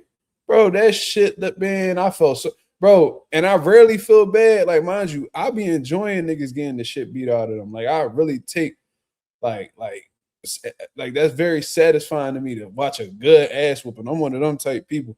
That was one of very few times. Cause I usually feel bad when it's like a nigga past their prime and you know what I mean, you could tell they just ain't got it no more and they just getting punched on. Like when Hector Camacho and Sugar Ray Leonard, I felt bad for Sugar Ray Leonard. You know what I'm saying? Like I really felt bad. I felt bad for Earl with Tim Zoo because I knew that was younger Earl. He'd have stepped on Zoo. You feel me? So I knew that, you know, even Wilder, I felt bad when he did a little 360. He ran into that hook against Julie Zhang. I'm like, man, that wasn't him, bro. Like that shit a little heartbreaking. I ain't gonna lie. Tion Kennedy, bro. Tion Kennedy looked like a fucking kid who just walked into the gym. His parents bought him some fucking some boxing trunks and some shoes. And without ever doing a lesson, threw him in there with a grandmaster. That's exactly what that shit looked like. It looked like Tion Kennedy never boxed a day in his life. And he probably was all right. Bro, Tion, bro, I felt so bad. Tion was trying everything he could. He couldn't touch the nigga. Guillermo was punching him. Yeah. No, he said title gloves. Yeah. Title gloves, the fucking with the Everlast. Bro, if niggas wear Everlast boxing boots, bro, they cook. Like, no, not Everlast. I'm sorry, not Everlast. No. Everlast got some good boxing shit. I'm talking about ringside. If a nigga got some ringside boxing boots on, that's a bad motherfucker. You know what I'm saying? That mean that they from the trenches for real. Them niggas from the dirt. But nah, bro, Tion Kennedy, he doing everything he can to hit Guillermo, bro. Guillermo was just, bro, that was terrible matchmaking. I ain't gonna lie. They did that boy so dirty. How many divisions did Rigo win? I think he just got 2. I think he got, mind you, Guillermo was a really small guy. You feel what I'm saying? Like, he won a world title at 122. He moved up to 130 to fight Loma. He quit. Just keep it real. Then he went down to 118 and won another world title. You know what I'm saying? So he a 2-division champion, but Guillermo not built. He ain't got that build where he could be like a 4 or 5 division world champion. You feel me? Like, he not cut like that. But yo, I felt so bad for Tion, bro. Tion was swinging with all his might. He missing like a motherfucker. Bro, Guillermo was hitting him with everything. Bro, there was a time where Guillermo, I think it was like 2-3 fights in a row where he just broke niggas' jaws with one punch. I remember this Japanese bull hurt him bad. He dropped Guillermo like 2 times. Guillermo got up, started banging with the nigga, bro. Broke his jaw. Bro, I swear to God, bro. Guillermo opponent looked like some shit out of cartoon. You know, like in Tom and Jerry, when they get hit on the top of their head, bah! And then the fucking the swelling just come up like a cone on top of it. Bro, that's exactly how a bull jaw looked. I gotta show you this shit, bro. I gotta show you this. And Guillermo he was fucking with a pressure cooker. That shit exploded. They said the nigga went blind. But somehow he healed, his eyes healed, and this nigga's boxing again. I'm like, what the fuck? Like, this nigga Guillermo, that nigga is a superhero or something. Like, I don't know what's up with old head, bro. And he probably older than what they be saying. You know, them Cubans, man. He broke Jaza Dickens' jaw. I think that's how you say his name. Jazza Dickens, the motherfucker who came back and became world champion. Yeah. It was this Japanese dude though, man. I gotta find that shit.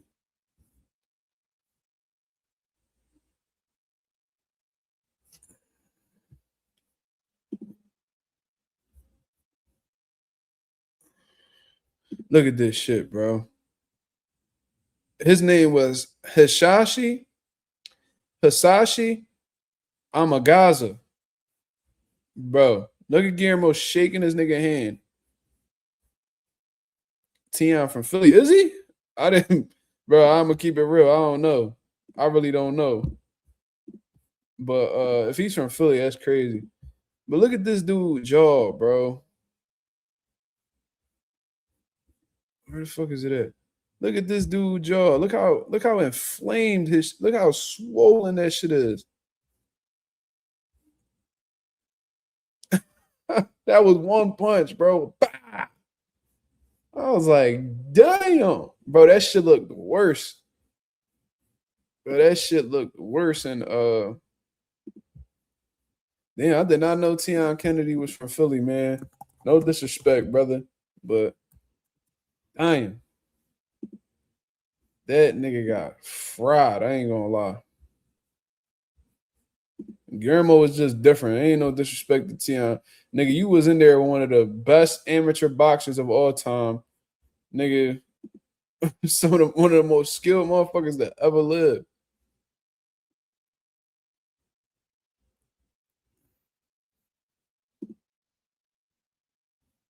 Okay, Tion actually had a pretty good record.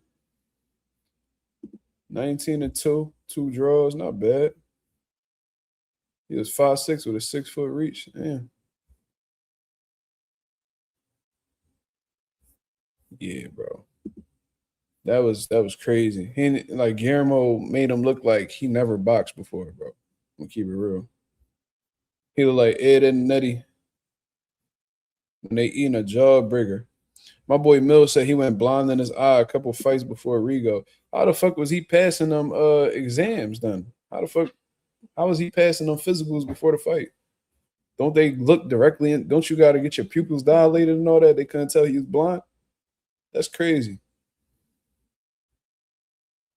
Yeah, Ed and Nettie when they eating a jawbreaker, it shit was like, yeah, bro.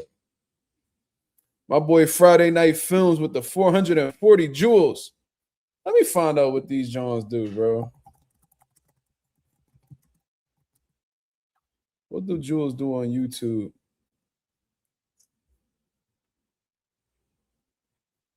Oh, on YouTube, jewels are a digital in-app currency that viewers buy to send virtual animated gifts to creators during live streams. When viewers send these gifts, creators each earn another virtual item called rubies. Okay. Which convert into real cash earnings.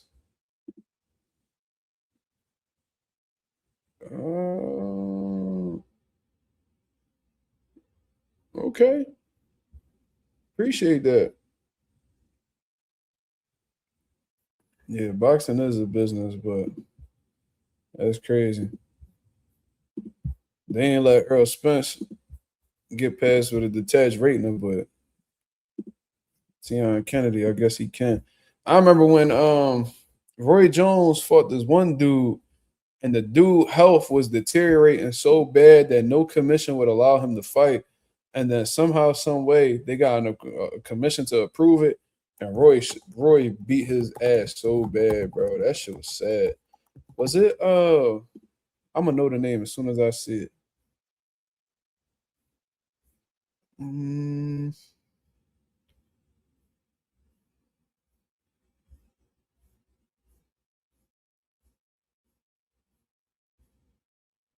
I want to say it was this nigga fought a nigga named. Hold on.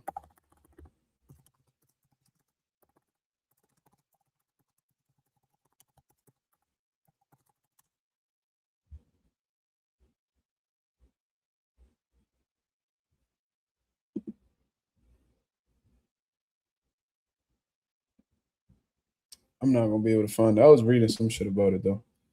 But nah. Yeah. But again, man, congratulations to my boy Ace, Alex Marrero, for winning his pro debut last night. Shout out to Nicole Fisher for winning her pro debut last night. It was some good boxing, man. I watched Kurt Scooby, man. I watched Kurt Scooby beat up on some Mexican dude, bro. That shit was bad, bro. Kurt Scooby got some serious power. He got some serious power. He's strong, man. He's not a big dude at all. You know what I mean? But he's real stocky and he just real like you can tell he real heavy handed. So it was dope seeing Kurt Scooby in person fight. Who else fought? They had some nice little amateurs boxing as well. You know what I mean? Miguel Cartagena Jr. was doing this thing. You know what I mean, Philly got a bright future, bro. Really do.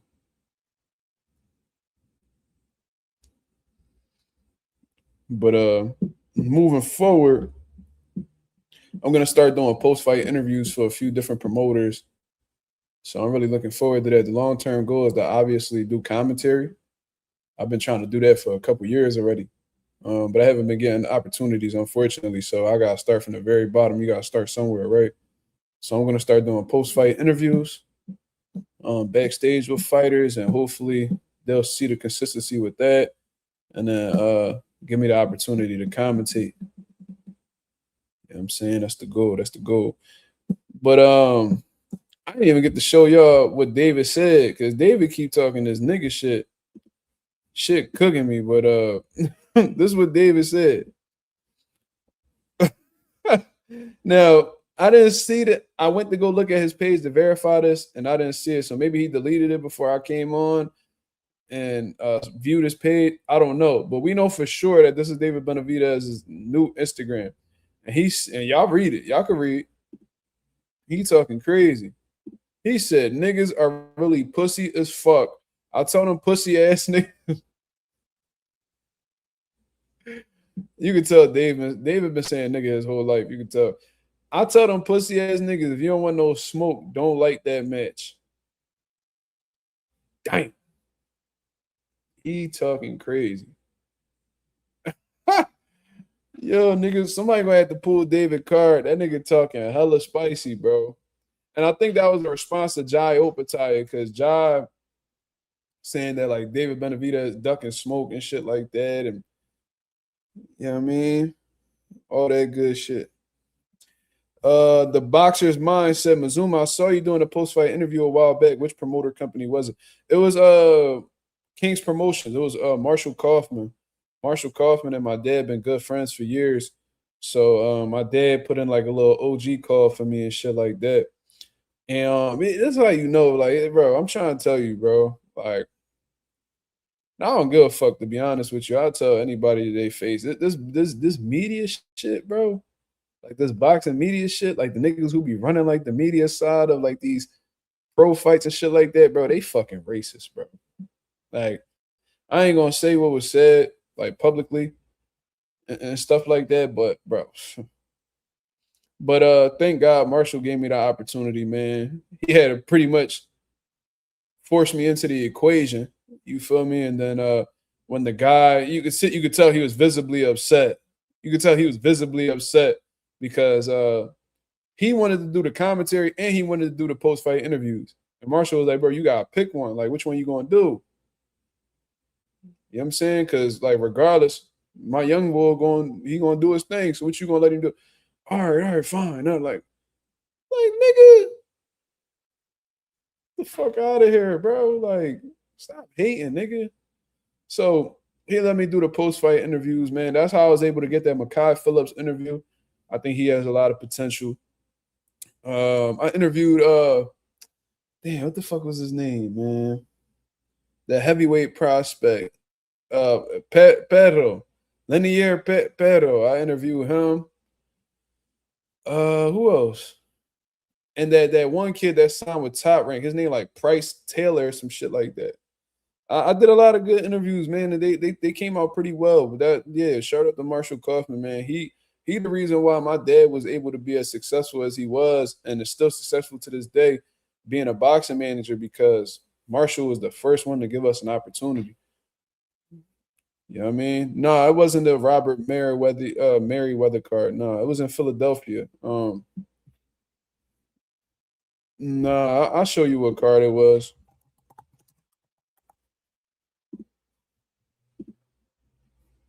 I'm sorry, it wasn't Linear Pedro. It was his brother. Who the fuck is his brother? It's Danier. Sorry, I got them confused.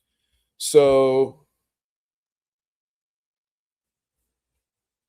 it was a card that took place January 17th at the 2300 Arena.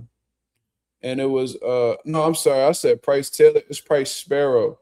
So I interviewed Price Sparrow, I interviewed Makai Phillips, and I interviewed Daniel Pedro. But the dude was like, "Oh, only do a post interview. Only do a post interview if the fight ends in a knockout. If it goes to decision, don't do an interview." I'm like, okay, you got your questions ready? What questions do I need ready, bro? Like, are you nervous? The fuck, I need to be like. He wanted me to give him a signal where it was all right. I'll just do it. Like, nigga, no, I got it. Nigga, I'm a grown ass man. Fuck out of here. These boxing media niggas trying to tell you. I ain't gonna say his name. I thought we was cool too. Me and him had like things in common, and I sat down with the nigga and was talking to him for like a couple hours, just going over certain things. He gave me some advice and shit like that, you know, in terms of health and shit like that. But bro, he did a whole 180 on me on some weird shit. These niggas don't want to see you do nothing. They want all the credit. That shit backfired. Because what the boy told me afterwards, he was like, yeah, man. He said, I'm going to get you. He said, I'm going to have you do the post-fight for the next card. You did a great job, blah, blah. Yeah, nigga. I've been waiting for this opportunity, bro. I've been waiting for the commentary opportunities. I've been waiting. I'm waiting for this channel to blow up. And it will. I already know that. But this the card, by the way. Let me see. Do you like this energy from David? David energy seem a bit off. I don't know what it is. I think David got to a point where it's like he don't give a fuck no more. You feel me? That's the vibes that I get from it. Like he fed up.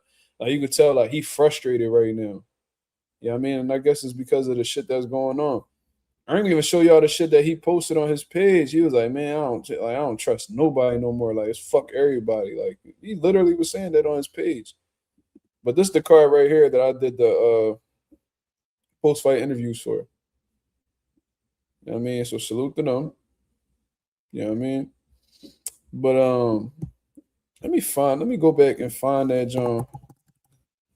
Because David said something very telling. Ooh. Tam to Bolt, that female fighter I've been telling y'all about, she rumbling right now. Or at least she already did. Let me see. Oh, Tam to Bolt became world champion, just like I said she would. Salute to Tam to Bolt. Tried to interview her, but you know what I mean? They spun me, but it's all good. Oh, shit. Tam to Bolt bleeding like shit. Oh, that was a good fight then.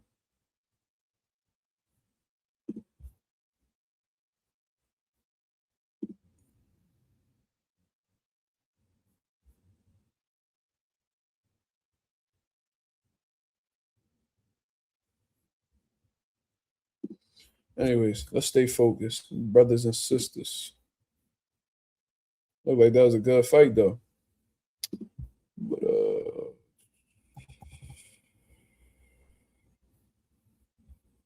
that's crazy. They really got like his page shadow banned. I can't see shit unless I find it in the DM. All right, so this is what David said. David's obviously frustrated. Yeah, John took his fight too. Yeah.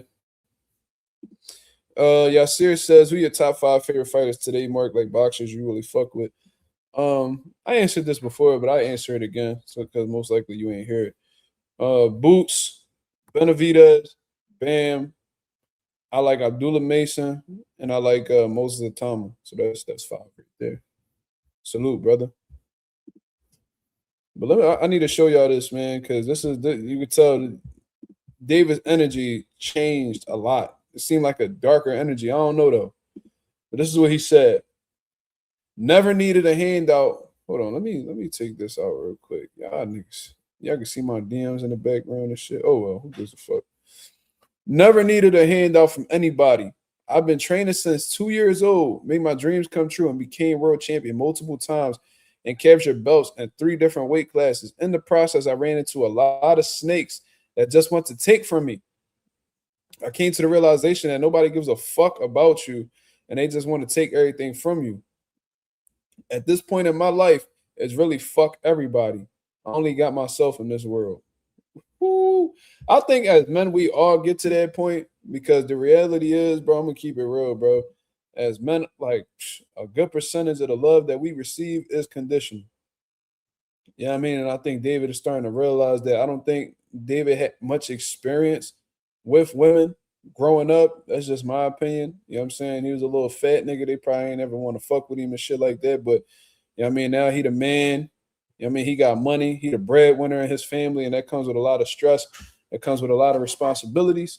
And you know what I'm saying? You're gonna have a lot of people that's gonna want to either be in your position or take advantage of the position you in by asking for shit. You know what I'm saying? And I think David should have known from the very beginning on what type of time, let's keep it real, what his shorty was on. I don't know her. I can't characterize her as anything. But you know what I mean? Like the literal story about you meeting your wifey was while you was taking money out of an ATM. You feel me? Like you was out partying or something. Your shorty was right by the girl that you done had 3 babies with. She seen you taking money out of ATM. So you know what I'm saying? Like that's not the most ideal place to find a wifey. You feel me? While you out partying. That's just my opinion. You feel me? Like that. I don't know. Maybe niggas done found the love of their life at the club and shit. Feel me? On some Scarface shit where he was just dancing with the shorty and asking her all these questions. But even then, that shit ain't even work out or go too well. So I don't know. You know who I'm talking about for what? The media shit? Or are you talking about?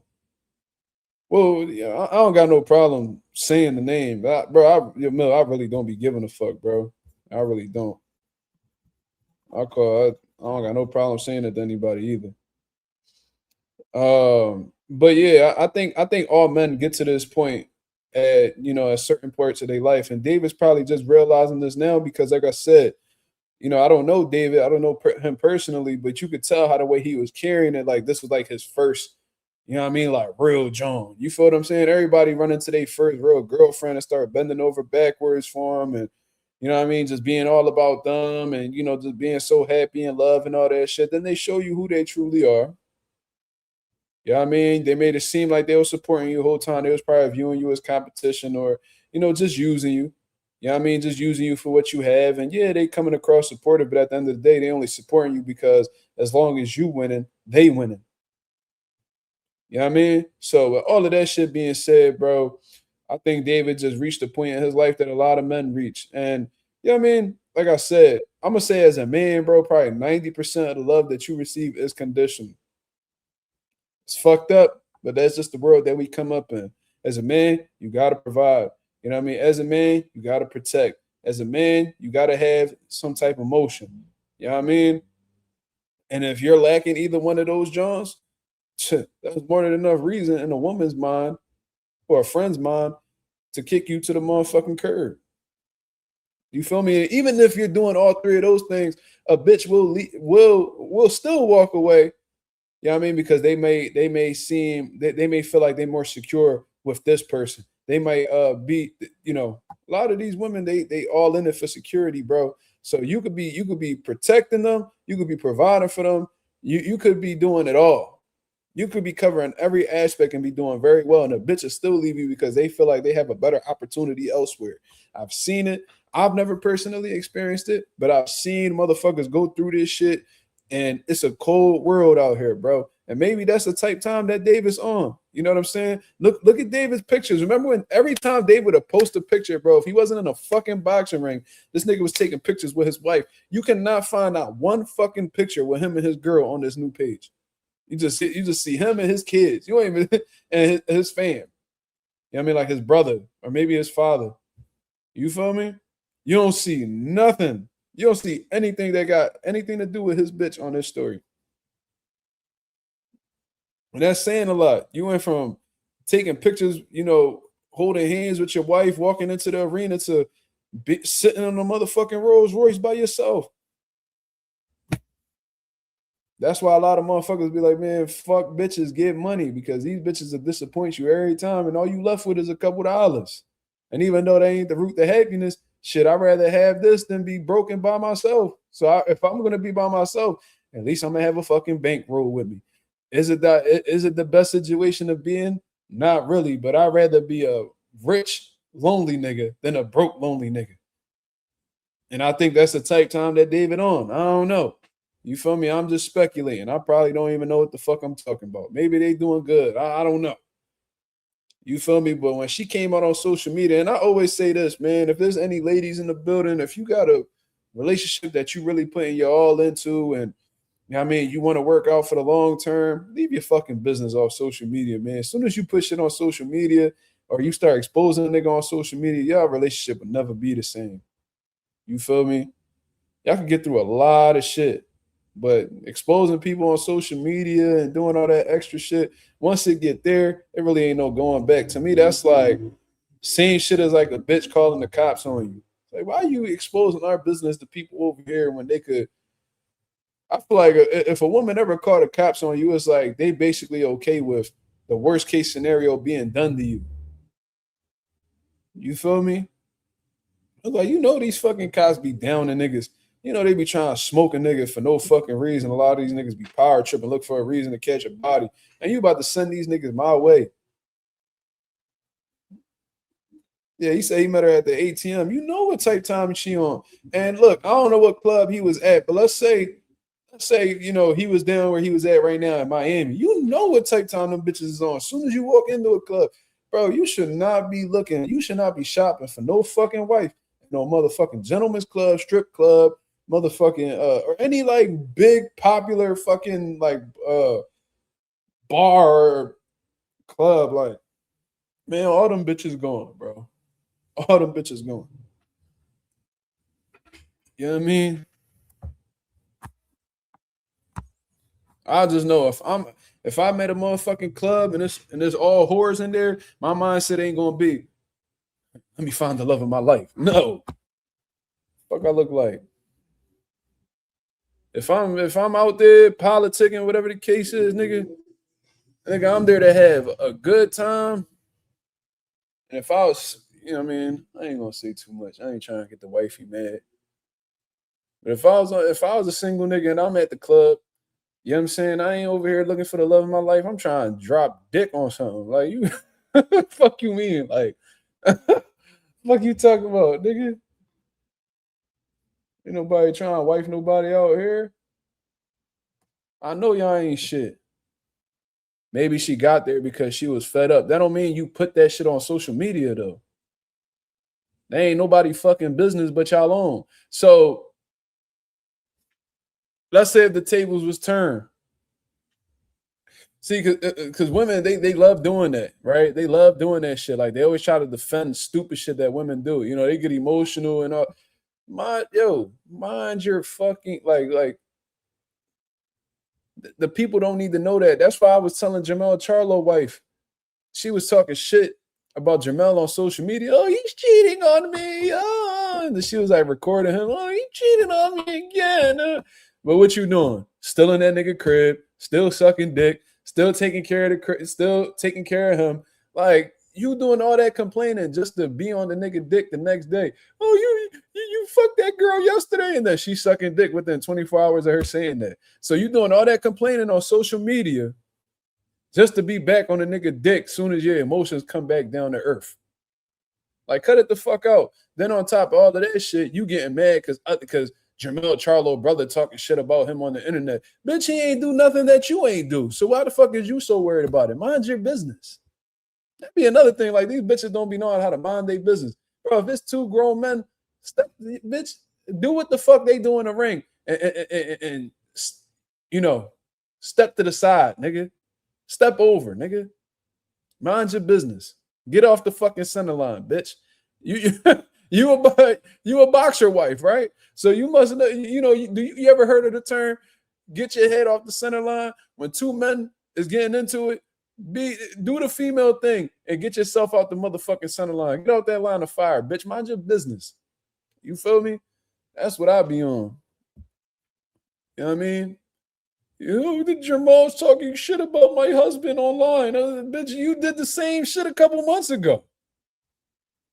The fuck?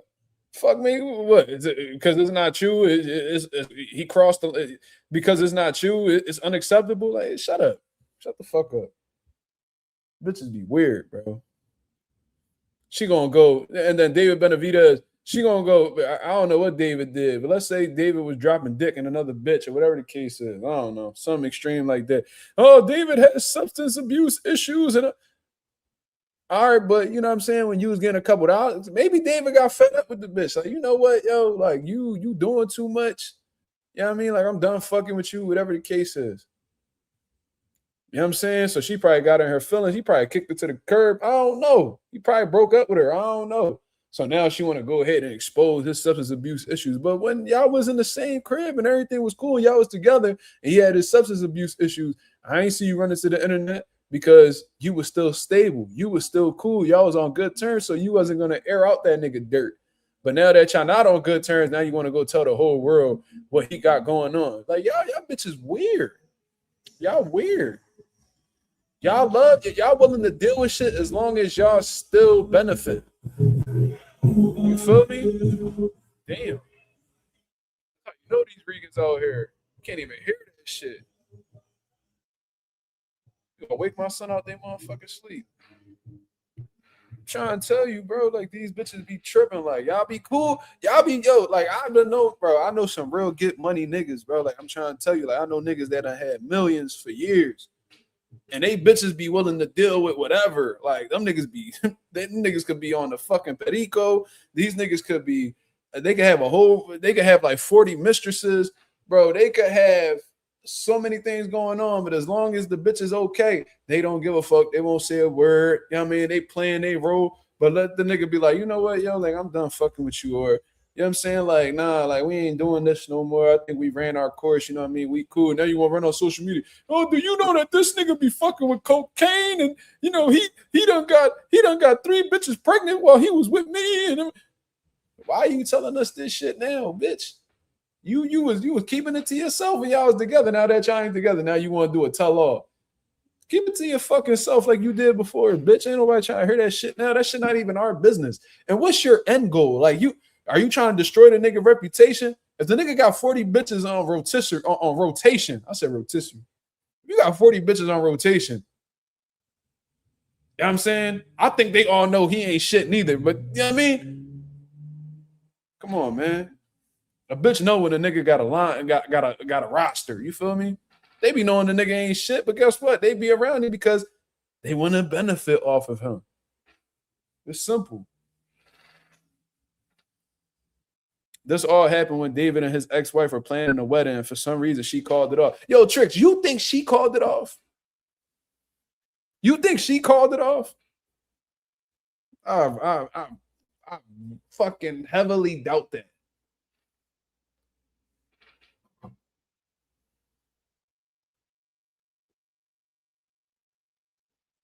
What? Yo. What the fuck? I ain't even gonna say that. Oh, that's how you know he ain't got no experience with hoes. He don't know how to keep bitches in their lane. Ooh-wee. Oh, hell no. See, a bitch never getting that close. Fuck all that. I've been with my girl about to be 3 years. She know damn well she ain't getting involved in no professional shit I got going on. She better focus on what the fuck she got going on. You see this over here? You see this? She got all the nail supplies, and she got 100,000 colors of fucking nail paint, and I mean, this a nail desk right here. That's what the fuck she gonna stick to doing. You ain't about to get involved in none of them. You ain't gonna get involved with this motherfucking money. Woo, that's how you know David ain't used to, you know what I mean? That's how you know David ain't, I mean, he ain't experienced with women. Ooh wee. Ooh wee. That's disrespectful.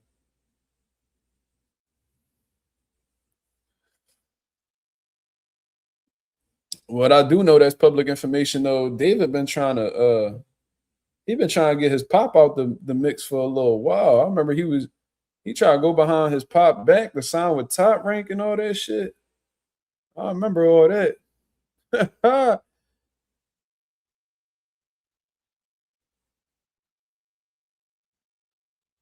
Crazy. Tacoma.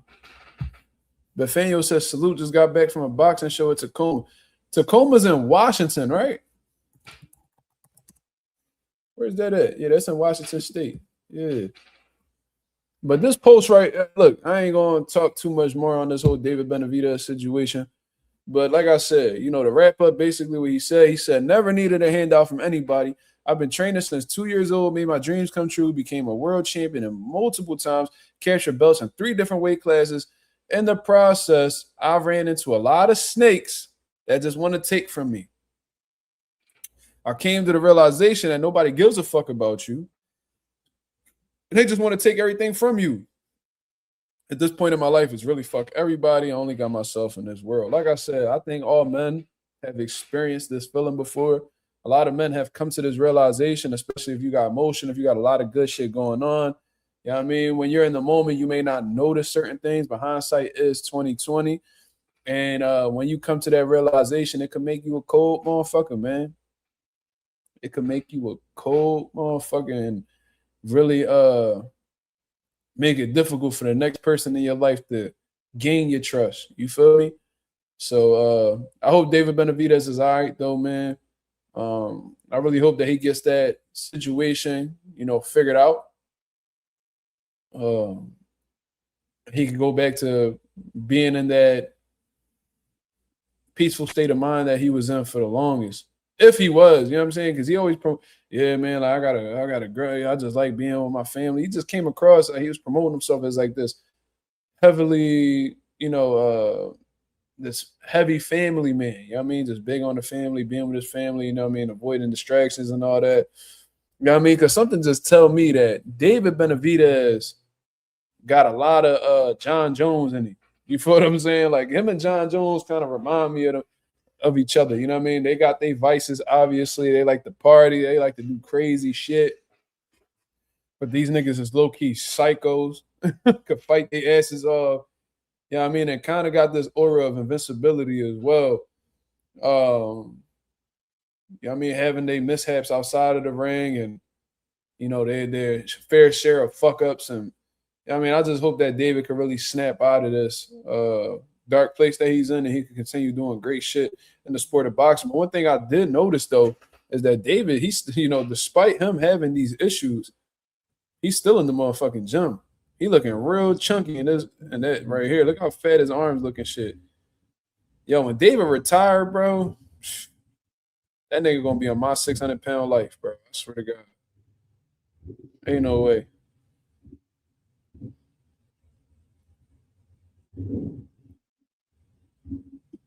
But he's still in that gym. He's still with his kids. So that's beautiful. You know what I mean? So shit don't seem to be all bad.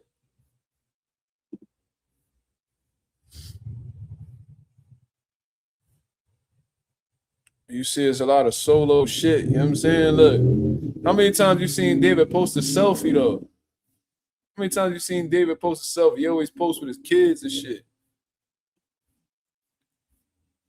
He always be posting with the wifey. Look, these all solo pics. Look. Yo, when a nigga, this how you know a nigga is stone cold Hispanic. When they taking pictures like this, that shit remind me of that that Don Omar album cover. Let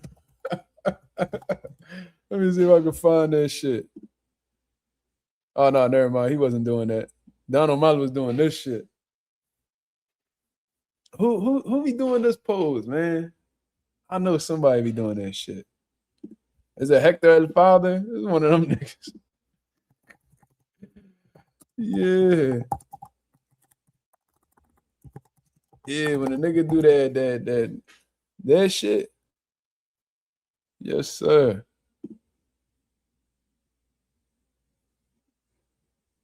Yeah. He did. Yeah, Hector El Father did that.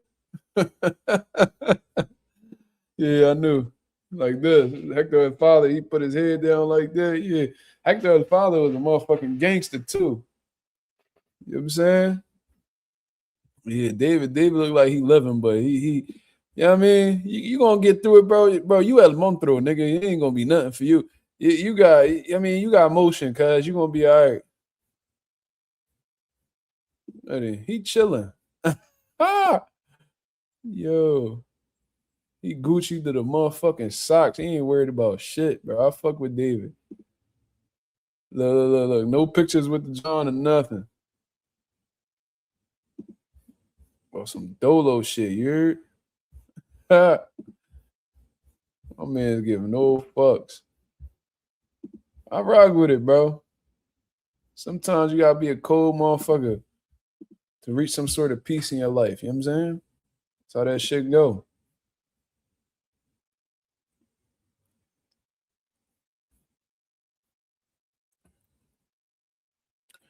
David been a millionaire since he was like 20 though. David been getting money real young. That's why like he don't be if you peep, David don't ever be having a problem with money. Like he don't be really caring about the money. He just be talking about legacy. David been rich for a while. You know what I mean? David gonna be in the 230s, 240s when he hang it up. Bro, he was heavier than that when he was a teenager. So that nigga might crack 300 when it's all said and done. He gonna be looking like Prince Nassim Ahmed out this joint.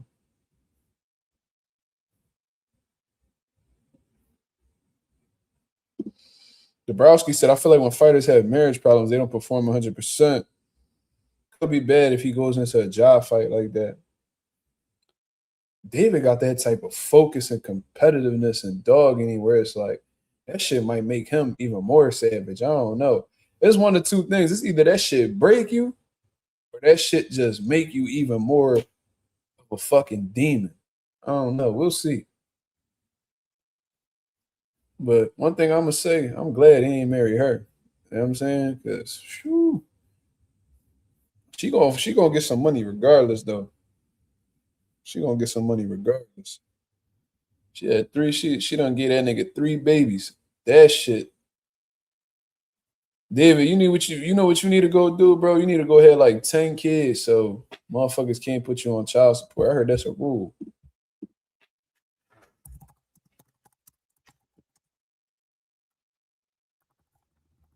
Let me see.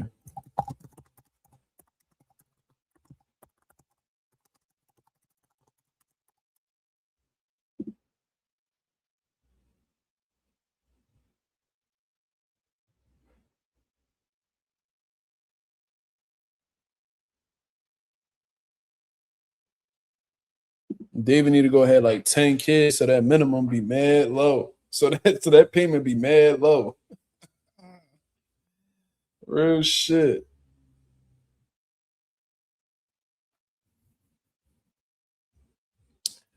Let me see what. Do I think David gonna finish at heavyweight?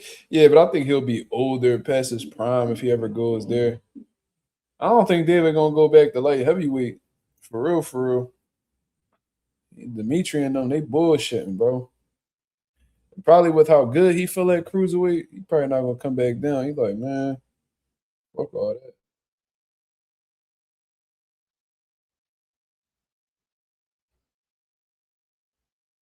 Them 3 kids enough, and you could get cooked. You know, as much as David make, they could cook him for 3 kids on child support, bro. But if you have 10 kids, you know what I mean, they're gonna have to spread that money out. Shit, fuck it. I'll be on some Nick Cannon shit.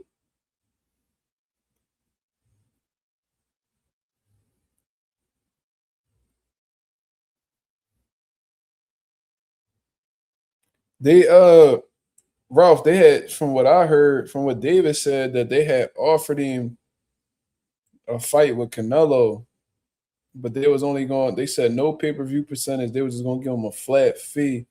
They was gonna give him a flat fee of like a couple million. David was like, okay. And he said they never got back to him after that. So I guess they was trying to see if it was about money for him or did he just want to fight. I think when they realized he just wanted to fight, they're like, nah, that nigga too hungry for us. I hope we can see David and Bivol though. That's a great fucking fight. I mean, Bivol just got over some baby mama drama too. But he's still out here. He's still out here fighting. He actually got the biggest win of his career, became undisputed in the midst of having some baby mama drama. You feel me? So marriages and, you know, breakups and shit like that don't destroy everybody. Sometimes that motivate a nigga more. Yeah, man, 3 kids, bro. And David a multi-millionaire, so you know how them child support. See, my you know, I ain't gonna say too much, but what I will say is, like the shit that these niggas be paying, the amount of money these niggas be paying for kids, bro. I swear that shit should be illegal, bro.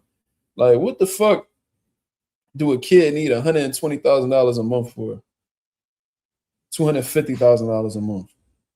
Like, what the fuck? Like, a kid not that expensive, bro.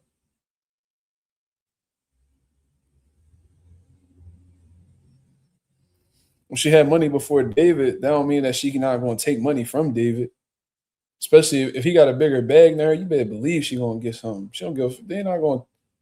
They're like, oh, I got the kids primarily. He too busy doing boxing and all this shit, so I need to be giving money to stay afloat.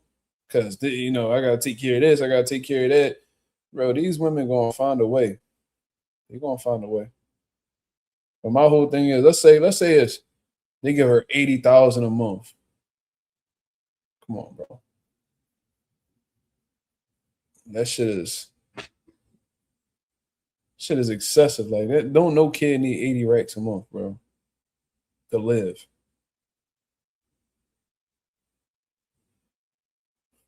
I've seen it though. I've seen a woman who got, you know what I mean, she was a little side joint or whatever, got knocked up by this MLB player that had a whole family. So he went ahead and had a baby behind the his wife back and shit. And then he was paying her a crazy amount of money monthly. And all that money was going to herself. Condo, brand new Range Rover, you know what I'm saying? Ain't none of that money. Ain't none of that money touch her daughter, bro. That should be lifestyle support. That should be parent support, for real, for real. That should do not be child support. Self-support.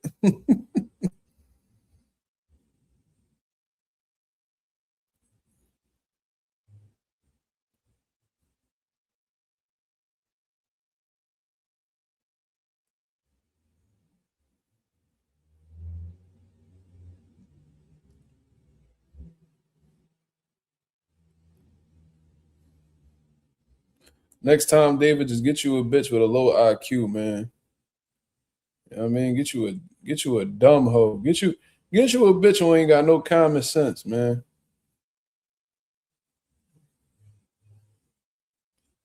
You know what I mean? That's what David need to get.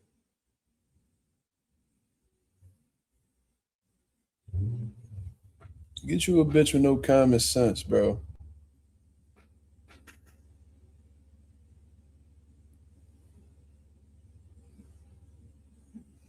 Yeah, child support. Yeah, child support definitely need a system where it's like, all right,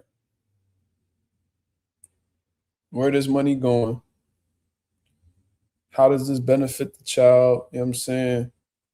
Like that money need to be micromanaged. I ain't gonna lie. Y'all gonna be taking 6 figures a month from me or 7 figures a year, whatever the case is. Y'all going, we need to know where this money going. Because this ain't about to be just for you supporting your habits or your ventures and shit. This shit need to go towards the child. Oh, $80,000 for a car, huh? Why can't you get a $20,000 car? Don't they do the same thing? The fuck up, man.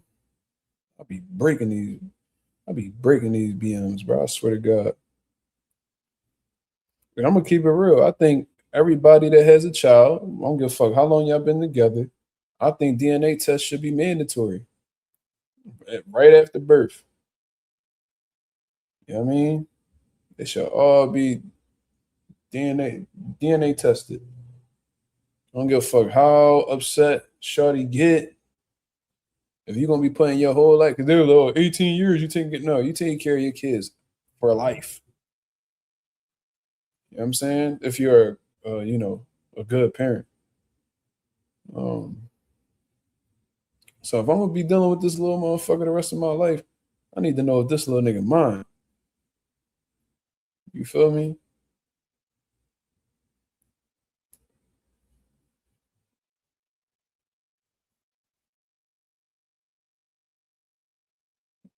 I tested my son.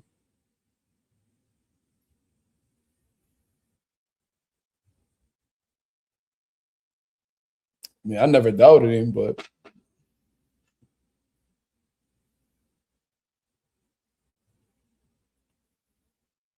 that should always be an option.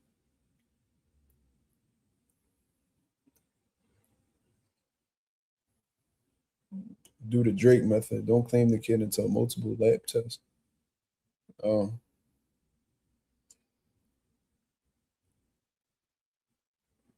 didn't know he did that. He said Ryan Garcia chick kind of bad, not gonna lie. I think I've seen her before, but she was like, I don't know. I mean, look, bro, like if you got, bro, I'm gonna tell you this, bro. If you got money and your bitch ugly, that shit don't even like, I don't even understand what you doing.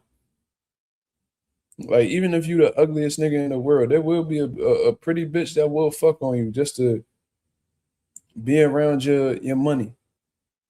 So, yeah, I mean, they said what Jay-Z said, ain't no such thing as an ugly billionaire. He said, ain't no such thing as an ugly billionaire. I'm cute. You feel me? So it's like, it's a funny ass line. But man, if you a millionaire and you got an ugly John, something ain't right. But then again, there are niggas who just like ugly women. Like that's their thing. Like, I don't know. I know niggas that could have bad bitches, but always be fucking on some barracuda looking ass bitches.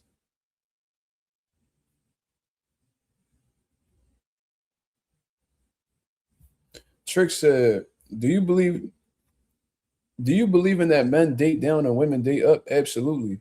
Because they looking to get different things. Men and women are looking to get different things out of each other, in my opinion. You know what I mean? The average man, they're looking for a woman who, like I said, is friendly, cooperative, submissive, ladylike. You know what I'm saying? And you can find them qualities in any woman, whether they're doing well or whether they working at a motherfucking KFC, serving niggas buckets of chicken. You know what I mean? You can find a woman with those qualities anywhere. So yeah, we're willing to date down in order to get those qualities from women. Women, on the other hand, they're looking for, security.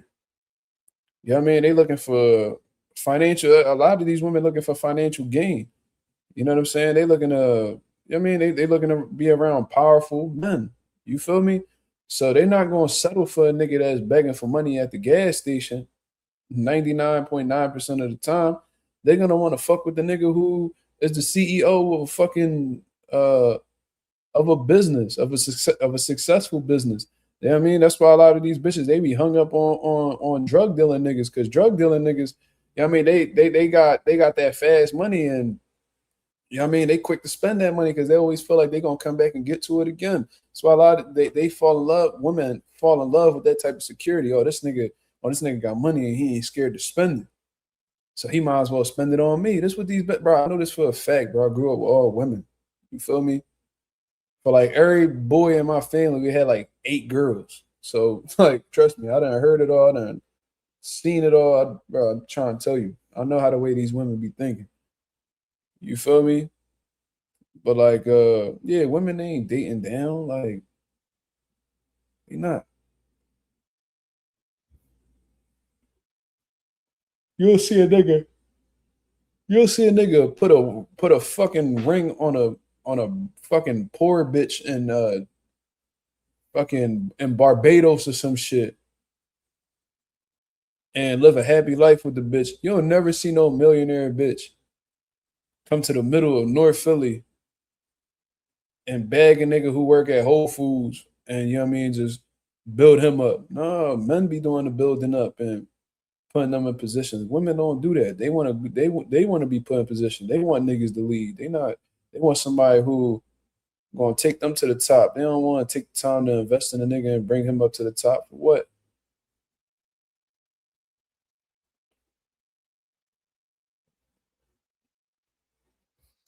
Trick said, oh shit, what happened? Oh shit, my fault. Do you think women would be able to marry a Burger King employee? Because there are men who would. I mean, it depends on the woman's situation. Like if she a regular John and, you know what I mean, don't really got much going on in her life, she might settle for a nigga that's, you know what I mean, that's in that type of situation. But you know what I mean, like those pretty women that have multiple options and are being, you know, entertained by they're being wined and dined by, you know, 6, 7, 8-figure niggas and all that, they not gonna look a Burger King employee's way because the options that they have supersede a motherfucker who flipping burgers. You feel me? So nah, you know what I mean? But there's plenty of men who would, because like I said, men aren't looking for a woman to put them in position to be successful. They do that on their own. What they're looking for is a woman who is capable of reproducing, for one. You know what I mean? That can have their children, that is, like I said, friendly, cooperative, submissive, ladylike, you know what I mean? Polite. You feel me? That's what they're looking for. They're looking for somebody that, you know, that could have their children and carry themselves in a ladylike way. Women are looking for men who are gonna protect, provide, you know what I mean? And benefit off of. You know what I mean? Like that's just what it is. Like, you ain't never hear that term, no money, no honey. That ain't because that ain't to motivate you. It's because that's what these bitches want.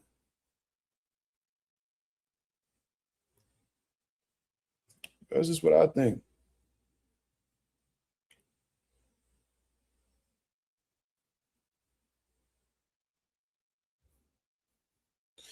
My boy Rouse said, one of my neighbors, she literally told me she with her husband because he was just the person she found who provided her stability. Yeah. Yeah. Women's worst fear is being in survival mode, y'all. Like the last thing they want to do is figure shit out for themselves, or, you know what I mean, pay these bills on their own, live in this house, you know, take care of their kids on their own. They get overwhelmed, they get overstimulated when they're the ones who have to protect, provide for their kids. Like the last thing they want to do is play a nigga's role. So one of the main things they go to is a motherfucker who got, you know what I mean, a solid career. Like, you know what I mean? Like these electricians, these plumbers, all that shit. They not able to get like them top tier niggas. They looking for them niggas who got city jobs. You know what I mean? That got stability, you know, police officers, firefighters, and, you know what I mean? Every firefighter I know got a nice little John on their shoulder. And that's because, you know what I mean? Because for one, women are a lot of, you know, ladylike women, they're attracted to masculine men, and those type of jobs are masculine type jobs. So they find that attractive. Then when them niggas got a nice little salary coming in, you know what I mean, they get all these benefits, they could get a nice little crib or whatever. That's the type of comfort they looking for. You feel me?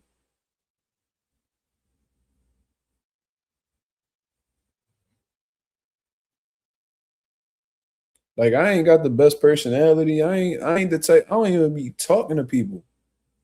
You feel me? Like, but I got my shit together. I'm living in a nice spot. You know what I'm saying? I never had trouble paying the rent. My girl laid up in bed right now, comfortable, chilling. That's what she want. And that's what she getting from me. She's benefiting from me. But the difference is, though, I'm benefiting from her too. You know what I'm saying? She give me peace of mind. And that's something that I ain't never get until I ran into her. So just based off of that alone, we locked in. Peace of mind, she's supportive. You know what I mean? She's an ear. She listens. I don't be needing much from nobody, y'all. I just need you to be there for me and rock with me. That's it. I'll take care of the rest. You ain't got to worry about shit else. The moment you start feeling like you could talk to me, however, and using shit against me to try to manipulate me and all that shit, oh yeah, this shit not gonna last long. Hell no. 3 Hits said, women don't date down, but they sure do cheat with niggas that's down or up. Yeah, that's a fact. That's a fact. Trust me. They will cheat on you with a nigga that may not be doing better than you, but he's fun. You know what I mean? Because they be feeling like they ain't no spark in their relationship, so they'll go settle for, they'll go fuck on a nigga that they deem to be fun or dangerous. They get a threat out of fucking with this nigga. Whole time, and they probably think they fucking on this nigga because it's just a better situation. It's greener on this side. You know what I mean? But they don't want to leave their nigga because they know that they're in a more stable position being with. So they with the nigga John, right? John provides them stability, takes care of the bills. They don't ever got to worry about shit. They probably a stay-at-home wife. But John, he got to work a lot in order to provide. He got to do this and that to keep the lights on and shit. You know what I mean? So she be bored with that. She, you know what I mean? This nigga taking care of her bills, making sure she ain't working, that ain't enough for her. She needs some excitement. She needs some thrill. So this nigga Bobby down the block, you know what I mean? He's scratching his ass on his mom's couch and shit like that. But he giving her the attention that she need and shit. You know what I mean? He be seeing her at the gas station. You know what I mean? He flirting with her. He, you know what I mean? He telling her shit that she don't really be hearing from her nigga and all that. You know what I mean? He persistent every time he see her. He letting her know that he want her and shit. And then boom, she open up. She give him an opportunity when she feeling lonely and shit like that. She let the nigga crack. Boom. She letting that broke nigga fuck on her and all that good shit. While this nigga at home, while this nigga at his job working his ass off to provide for her because he thinks she a good woman. You feel me? You know what I mean? She having a good time. She having a good time with boy and all that. She get caught. She have a little bit too much fun. She get caught up. That nigga John catch her in some shit. He kick her to the curb. Now she ain't got that stability. She can't rely on the nigga whatever the fuck I named that nigga Bobby, whatever the fuck I named him. Nigga Bobby ain't got no type of support, so she can't fall back on him neither. Now she back to her mom crib because she wanted to be a hoe. When she should have just held that shit down and communicated with her nigga so she could find that spark, that fun, that thrill that she looking for in the nigga that she already dealing with.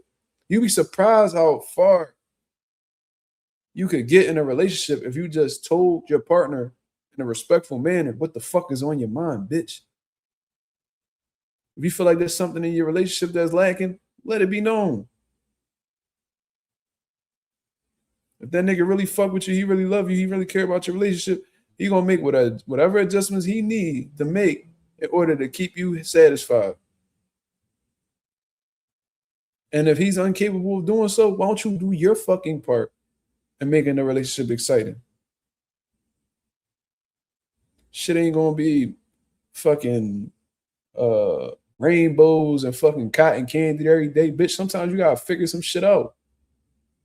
But you want to go so that if the nigga ain't giving you what you want, you got one or two things you could do if you want to stay in a relationship. You could, one, tell the nigga so he can make the adjustments necessary, or you can make the adjustments yourself. And you know what I mean? You can have a good time with your nigga, because I highly doubt he'll turn down some shit if you putting in the effort. You feel me? But what you do is you give a broke nigga who ain't never do shit for you, you get that nigga the shit that you will never give your man. Like, I heard about wives that don't be sucking dick. Like, they don't give head. You feel me? Like, they will not give head to their main nigga. But, you know what I mean? The moment that they man walk out their crib and go clock in at work, she sucking some broke nigga named Jamal dick. So you don't want, so the nigga that you've been with for 8 years, you know what I mean? You ain't trying to put in no work. You ain't trying to make your throat work for that nigga. But that motherfucker, that boy Jamal down the block, he just really get your jaw going. God damn. What type of shit is that, bro? What's my girl's ethnicity? She's Cambodian.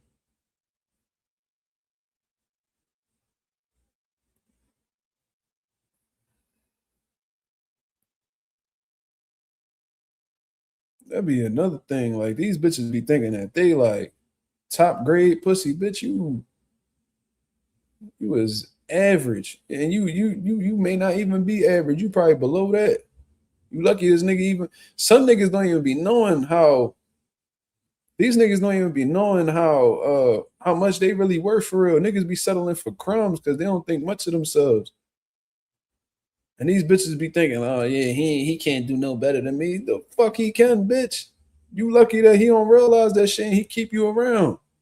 When a nigga realize what they worth, especially after all the bitch did was manipulate them to think that they can't do no better, whew,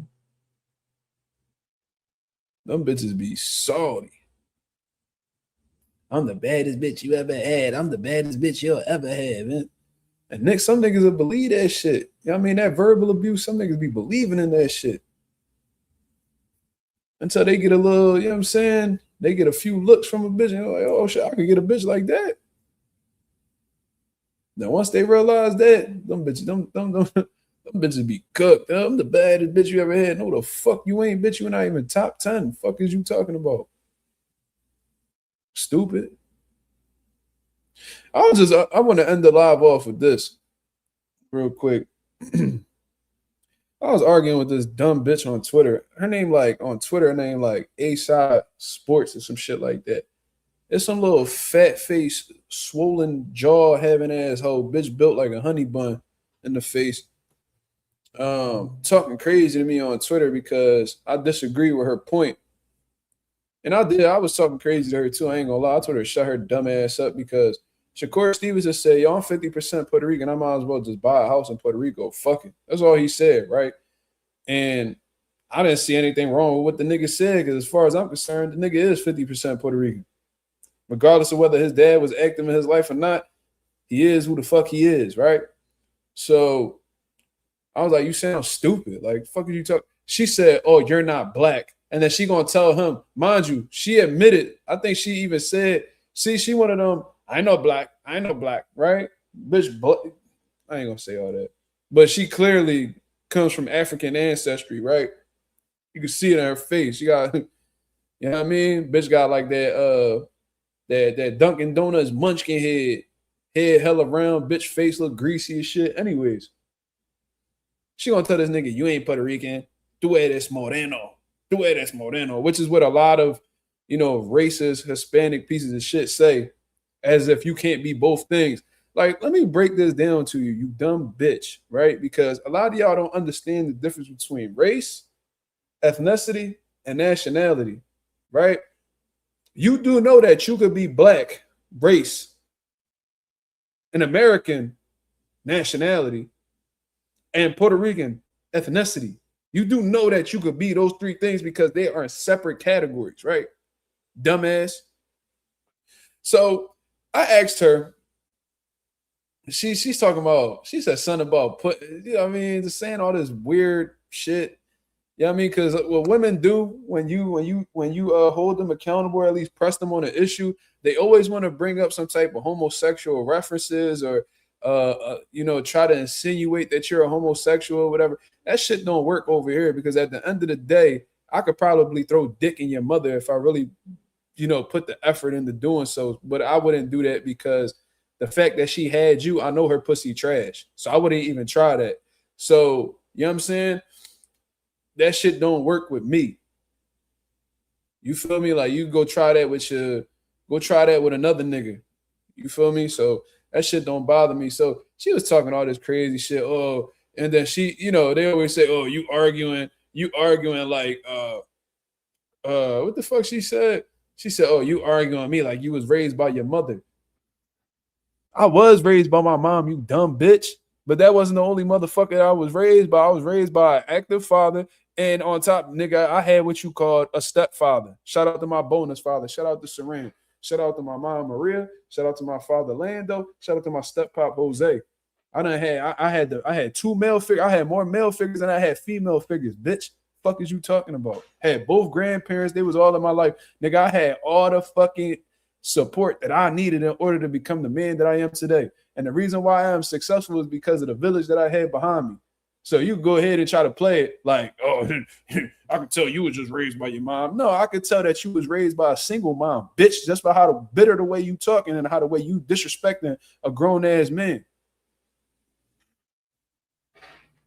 Because a bitch who really had their shit together, that was, really in a relationship, that was based on being with a man that they respected, they would tell you not to disrespect the grown-ass man, because they'd be the one that knock your fucking head between the washer and dryer. You fucking wide-faced bitch. Fuck is you talking about?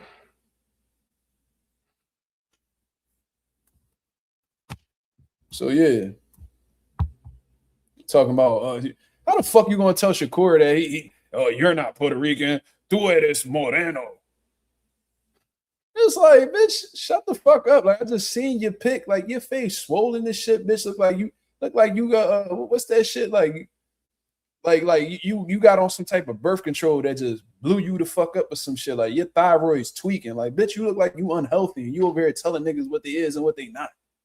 And all the niggas said was he was buying a crib in Puerto Rico. He might as well, because he half Rican. He's half Rican. He's entitled to buy a fucking crib in Puerto Rico if he wants to. These fucking white niggas been buying up Puerto Rico since they fucking had this little fucking loophole with the taxes, and you ain't saying nothing about that. I ain't never heard.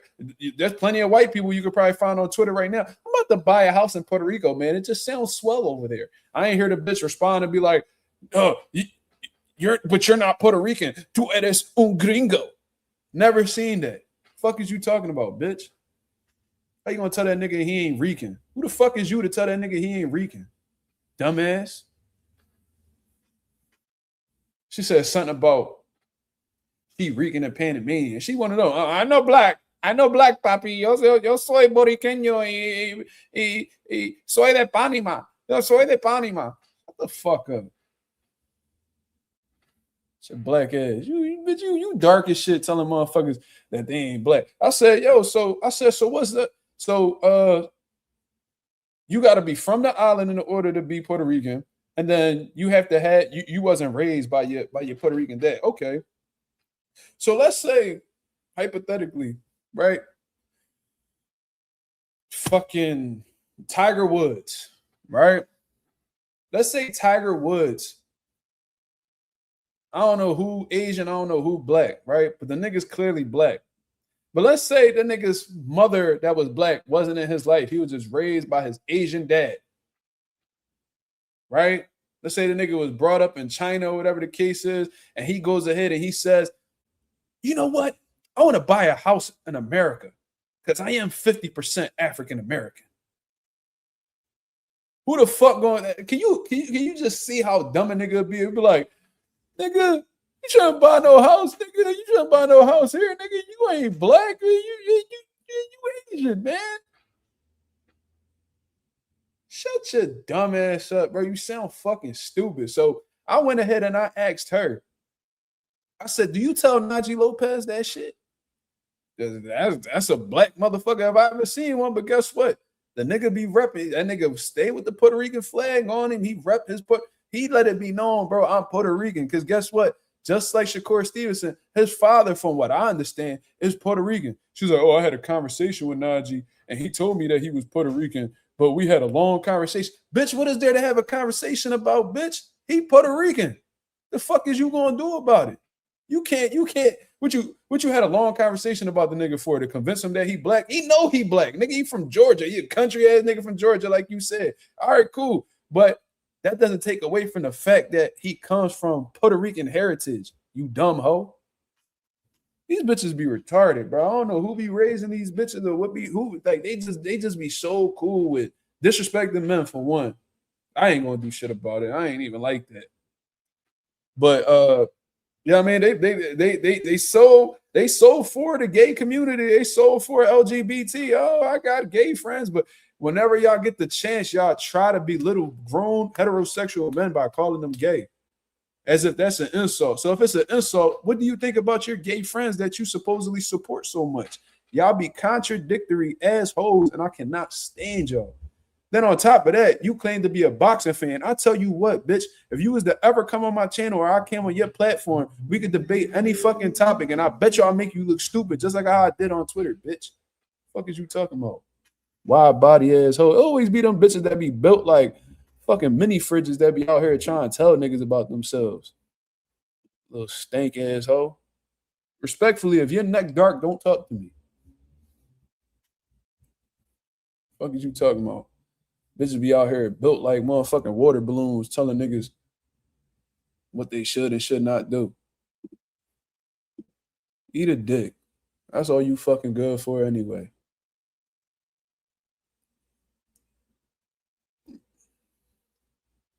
Bitch got a half a fupa inside her yoga pants, telling niggas that talking to niggas about dildos and shit. Like, bitch, I know you got a variety of them because ain't nobody trying to throw balls in your dirty ass. What is you talking about? She ain't even respond to me after that. With her stupid ass.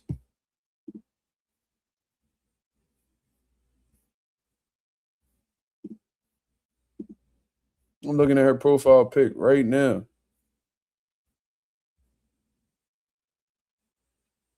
Bitch got an AB neck with a fucking Julio Cesar Chavez head. I ain't gonna put her picture up though, cause you know what I mean, I don't know. She probably like Alicia Bumgarner. I got great lawyers. You know what I'm saying? Bitch got an AB neck with a fucking Chavez head.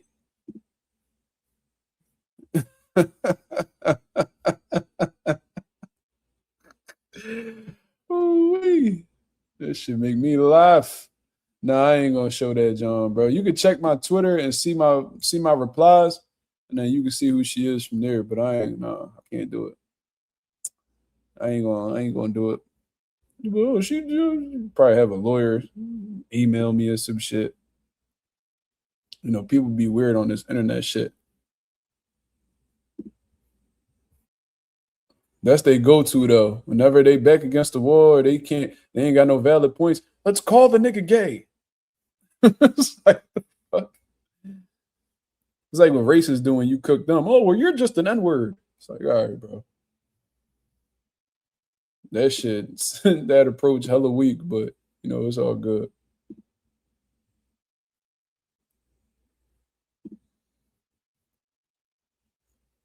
Did this nigga Tank make another IG? Wait. I think this nigga just made another Twitter. Ain't no way.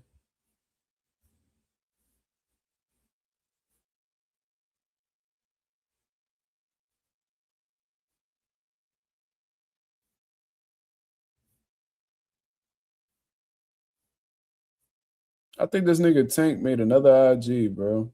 I mean, another Twitter. If this the same nigga. I don't know.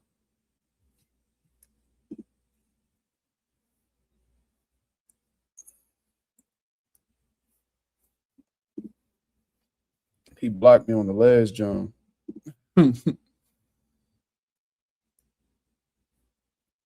Yeah, I already know that, bro. Like I said, I grew up with women, so I've seen it. Whereas like because a lot of people, like when I really get in my bag, bro, there's not many people who gonna talk shit like me or say the shit that I gotta say. You feel me? Like I be getting off a lot of times when I be talking shit. That's just something that I always been good at. So it's like it's either we gonna fight, which a lot of the times I like my chances, or you know what I'm saying, you just gonna get cooked, and I like my chances there too. So it's like I don't even be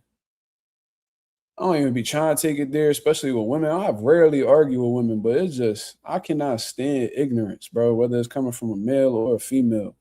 Like, and maybe that's because like growing up, they used to tell me that shit, and that shit used to piss me off. I'm like, bro, how am I not like I used to have niggas from the island tell me I wasn't Puerto Rican. So I'm like, what the fuck am I then?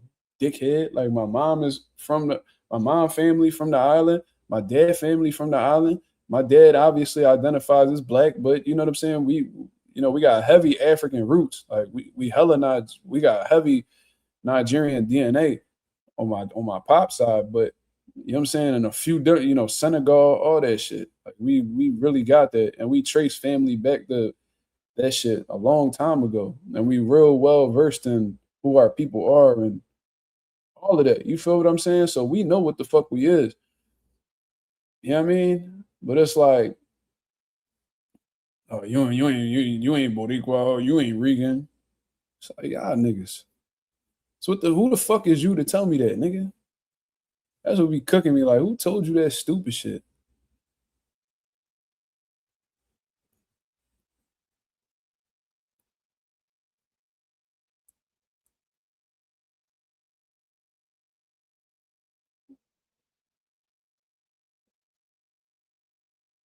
Oh no.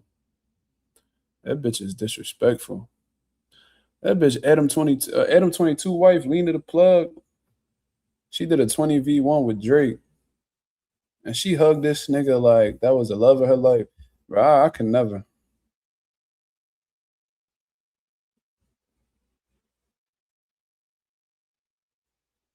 And she gave him a hall pass, so she said, you can fuck whenever you want. I don't care what my niggas say. Ah! These bitches be different, bro. I'm trying to tell you. But anyways, man, I'm gonna get up out of here, man. I appreciate everybody that's gonna come through, that's been coming through and showing love as always. If y'all can go ahead and hit the like button on the way out, that'll be very much appreciated. I'll be back at y'all with another live tomorrow night to continue cooking up on what's going on in the sport of boxing. I hope you guys have a blessed, beautiful night. I'm up out of here, man. Peace.